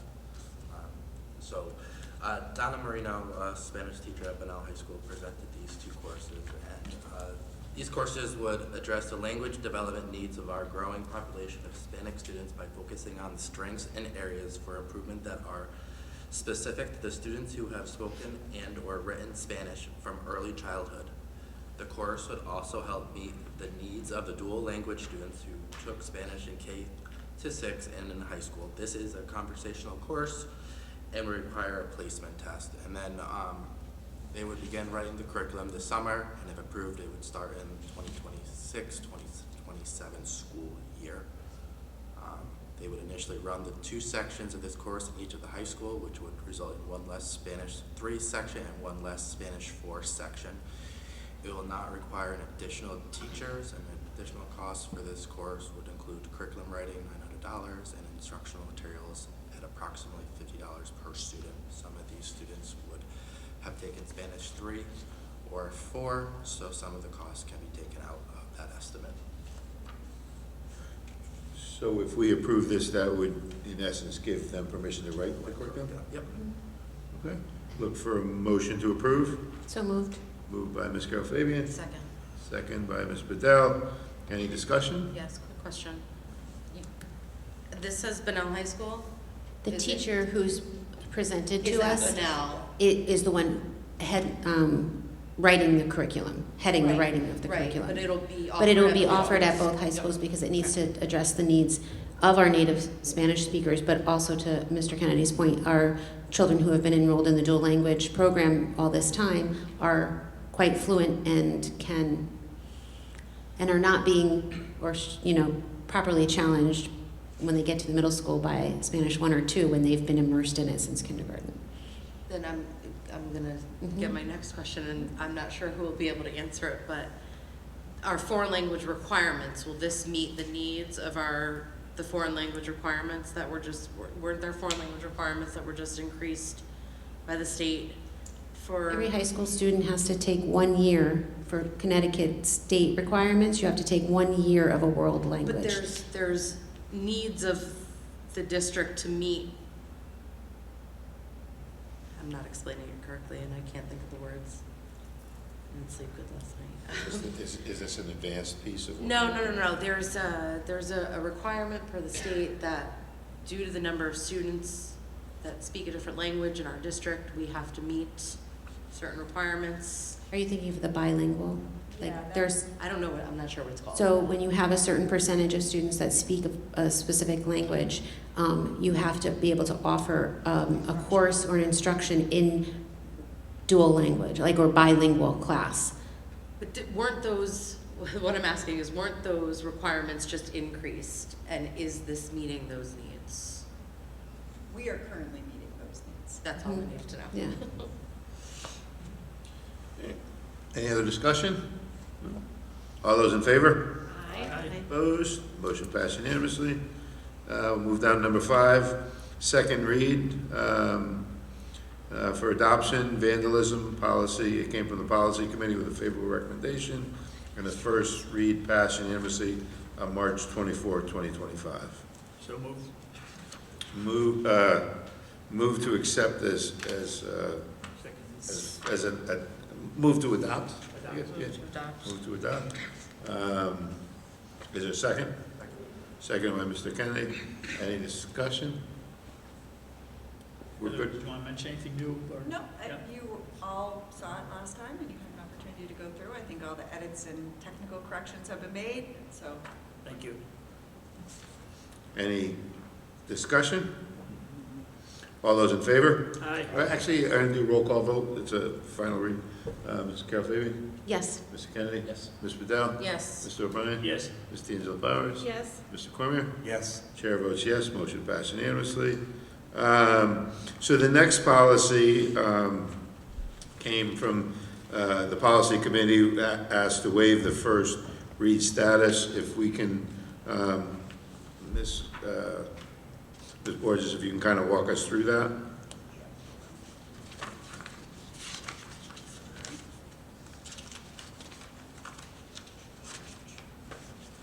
Anyone know what page it's on? Page 31. Thank you. This is the wellness that you'd happy to add to it, Ms. Burgess. Page 31 for me is the school nutrition and wellness policy. Right? That's what it says here. Well, it's Oh, okay. student nutrition and physical activity, the school Oh, wellness. yes. Go ahead, Ms. Mangini. I thought it might get passed over here, no worries. Okay, we did go before the policy committee, and as I say, this is another area of the food service program that's heavily regulated by the state, and it's part of our state mandated triennial assessment, and one component of that triennial assessment includes a review and update of our student wellness policy. We did put together our wellness committee, and that was made up of, Sean was kind enough to be our board representative, and we also had community members, parents, students, as well as staff and faculty serve on the committee. We met 3 times to review this policy and to make these recommendations. The policies are, the policy revisions to our existing really coincide with what was recommended by the State Department of Education, and we looked at the Cape template as well as some surrounding communities. And it does have some additional areas such as elaboration on school nutrition and physical activity overall, as well as the sections of goals for physical activity have been expanded, including our goal to provide 60 minutes of physical activity daily for students. And then you will see areas such as marketing, monitoring, and the community input and evaluation to the wellness policy. So there were a number of revisions, but overall I would say it's just a stronger policy that will serve as our guidelines as we move forward. And can you explain why you've asked us to waive the first read? I actually don't know. I was under the impression, I believe you explained to me, Teresa, that because it went to policy?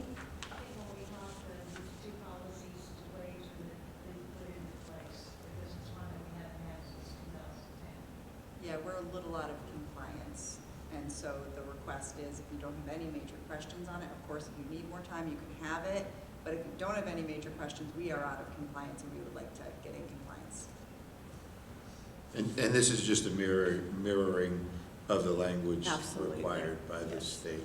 And we will take this policy to then complete the assessment questions that we are required to support what the district is doing based on our policy. So I would look for a motion to waive the first read and accept this for adoption. So moved. Moved by Mr. O'Brien, second by Mr. Kennedy. Any discussion? Go for a roll call vote. Ms. Carol Fabian? Yes. Mr. Kennedy? Yes. Ms. Vidal? Yes. Mr. O'Brien? Yes. Ms. D'Angelo Powers? Yes. Mr. Cormier? Yes. The chair votes yes, motion passes unanimously. Thank you very much. Then we'll move on to the policy read. This one's, This one is mine. okay.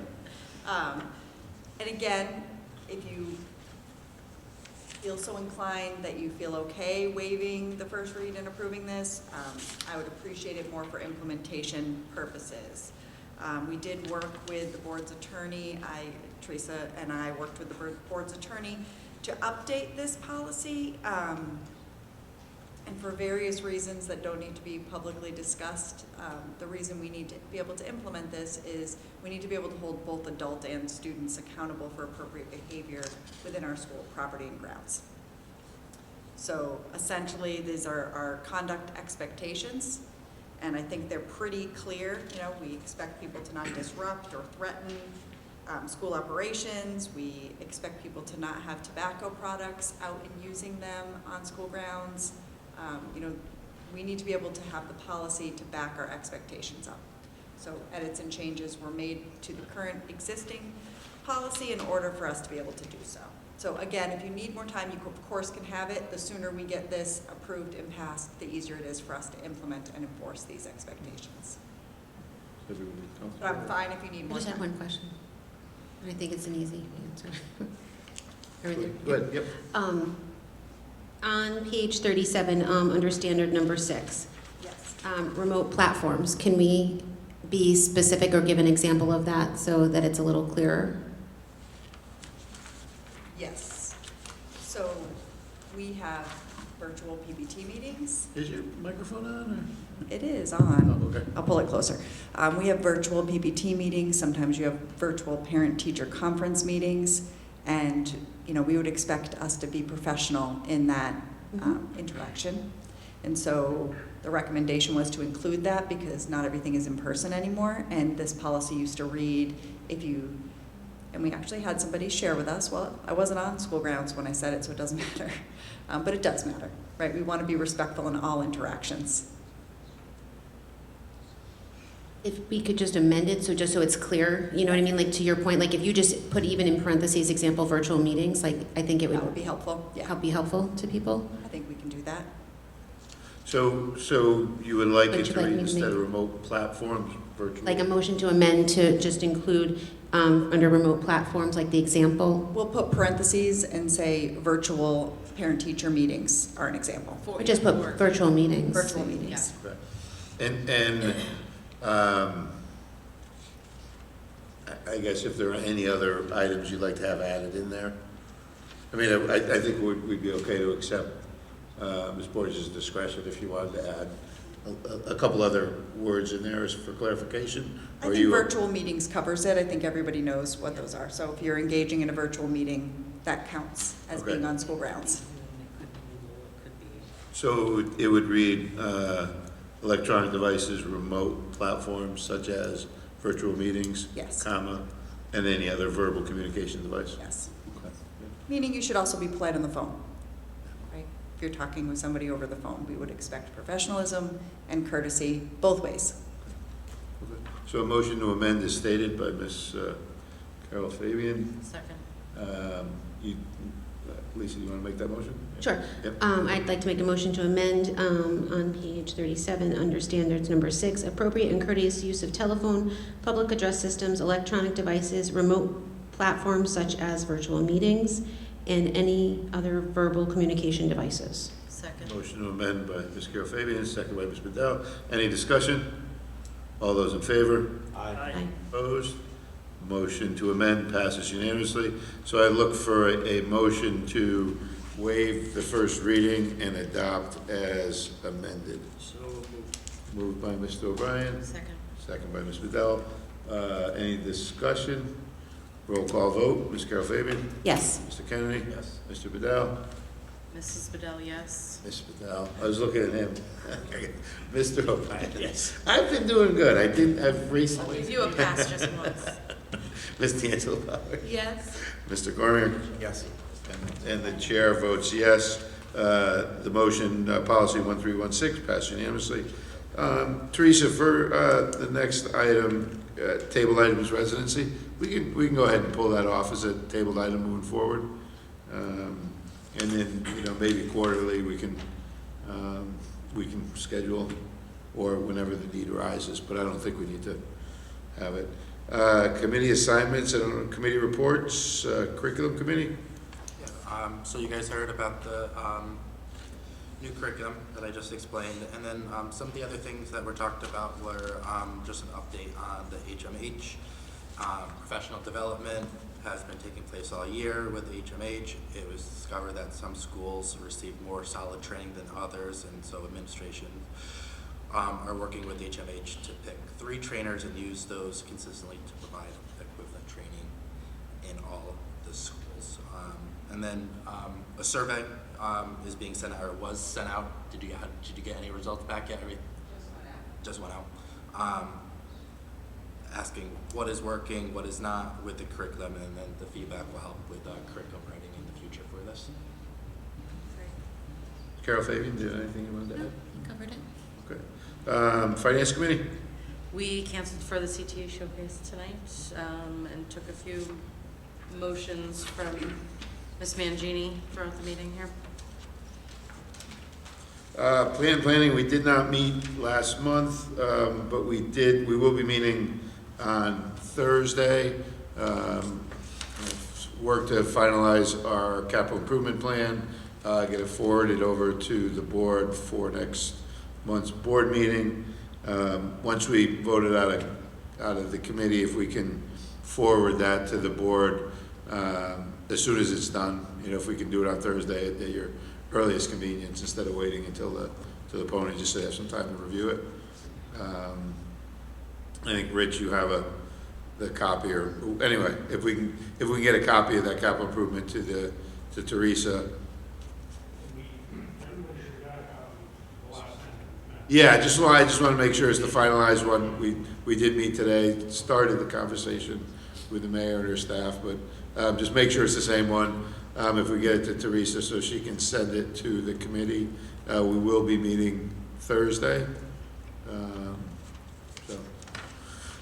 Let's see, liaison committee did not meet. Policy review, Mr. O'Brien.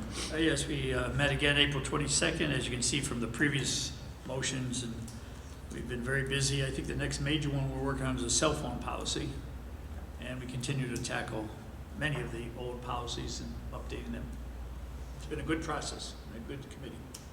Mr. Cormier, anything you want to add? Athletic review, Mr. Kennedy. Yeah, we met April 22nd as well. We started working on our roles and responsibilities as talked about at our last board meeting of coming up. So we're going to have a special meeting in May to approve that, and we will get that to the bylaws committee and board. The other thing that we kind of requested and just got an update on, and the athletic directors gave us an overview, was the coaching evaluations yearly. We thought that was a good dialogue and gave us insight on everything, and so it was just very good feedback and information shared by the ADs. Anything else, Lisa? That it? Okay. Bylaws committee is on hold. Naming committee has no business. Personnel committee. Is there any?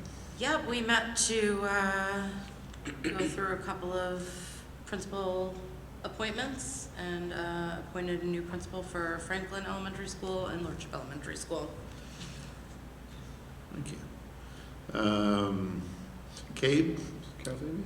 Anything I was going to update you on has been updated through Ms. Record from the State Board of Education, or Representative Shake from the state. Everything CABE is pushing has to do with those two bills being presented to both the House and the Senate on special education. Mr. Kennedy, CES? We have our meeting this Thursday, so I'll have it next month. Okay. Town of Stratford Building Needs did not meet last month. I'll be hopefully heading over to their meeting next Monday. General Good and Welfare? Just please feel free to join us at any of the multitude of events that are going on between now and the end of the year. We're happy to have anyone who can make it. And I know you talked about the CTE showcase. It was really an amazing show of some of the opportunities we offer to the students here in Stratford. We had folks both from Bunnell and Stratford High here.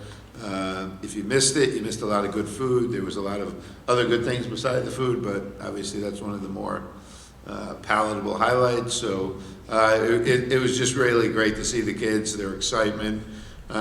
Most of them were proud to show off the things they've done, whether it was through the architectural engineering, they refabricated some of the Go Baby Go, it's one of my favorites. Go Baby They, Go.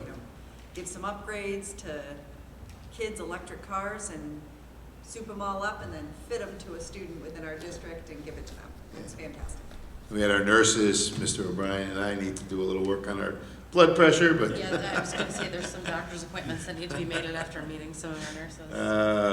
but it was just a great show. It was really just great to see the excitement, and it was a really good turnout. So just to see the community involved with it, I think that's an awesome step, and hopefully we can continue to expand those programs. So, that being said, anything else? Yeah, I want to mention I attended the Healthy Kids event at the YMCA on Saturday and saw Jenna Bernardo, the Bunnell representative, volunteering, and got to meet her mother, who then reunited with her former biology teacher, Bob Mastroni. Oh, Nice. And you're winning an award soon, right? Oh yes, the Sterling House Celebrity Breakfast tickets. You have to get a ticket quick if you want to go. May 15th, 7:30 a.m. Chris Mad Dog Russo is our speaker. He is a character, and I'm receiving the Sterling Spirit Award. Thank you. Anything else? Yeah, special call out to our middle schools that are starting their state testing this week, and good luck to them. I went to the best luncheon this past week, and it was very lovely to see all the recipients of the best award, so it was very nice. And it was lovely that Bob got surprised. Yeah. Doesn't happen often. All right, well, a lot of good things going on in Stratford, so And how about this? Anybody think they can solve it? No. I gotta figure out what they want us to do first. Use AI, no. There we go.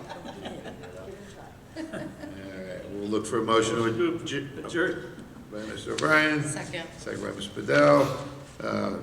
All those in favor? Aye. Opposed? Motion passed unanimously. Thank you.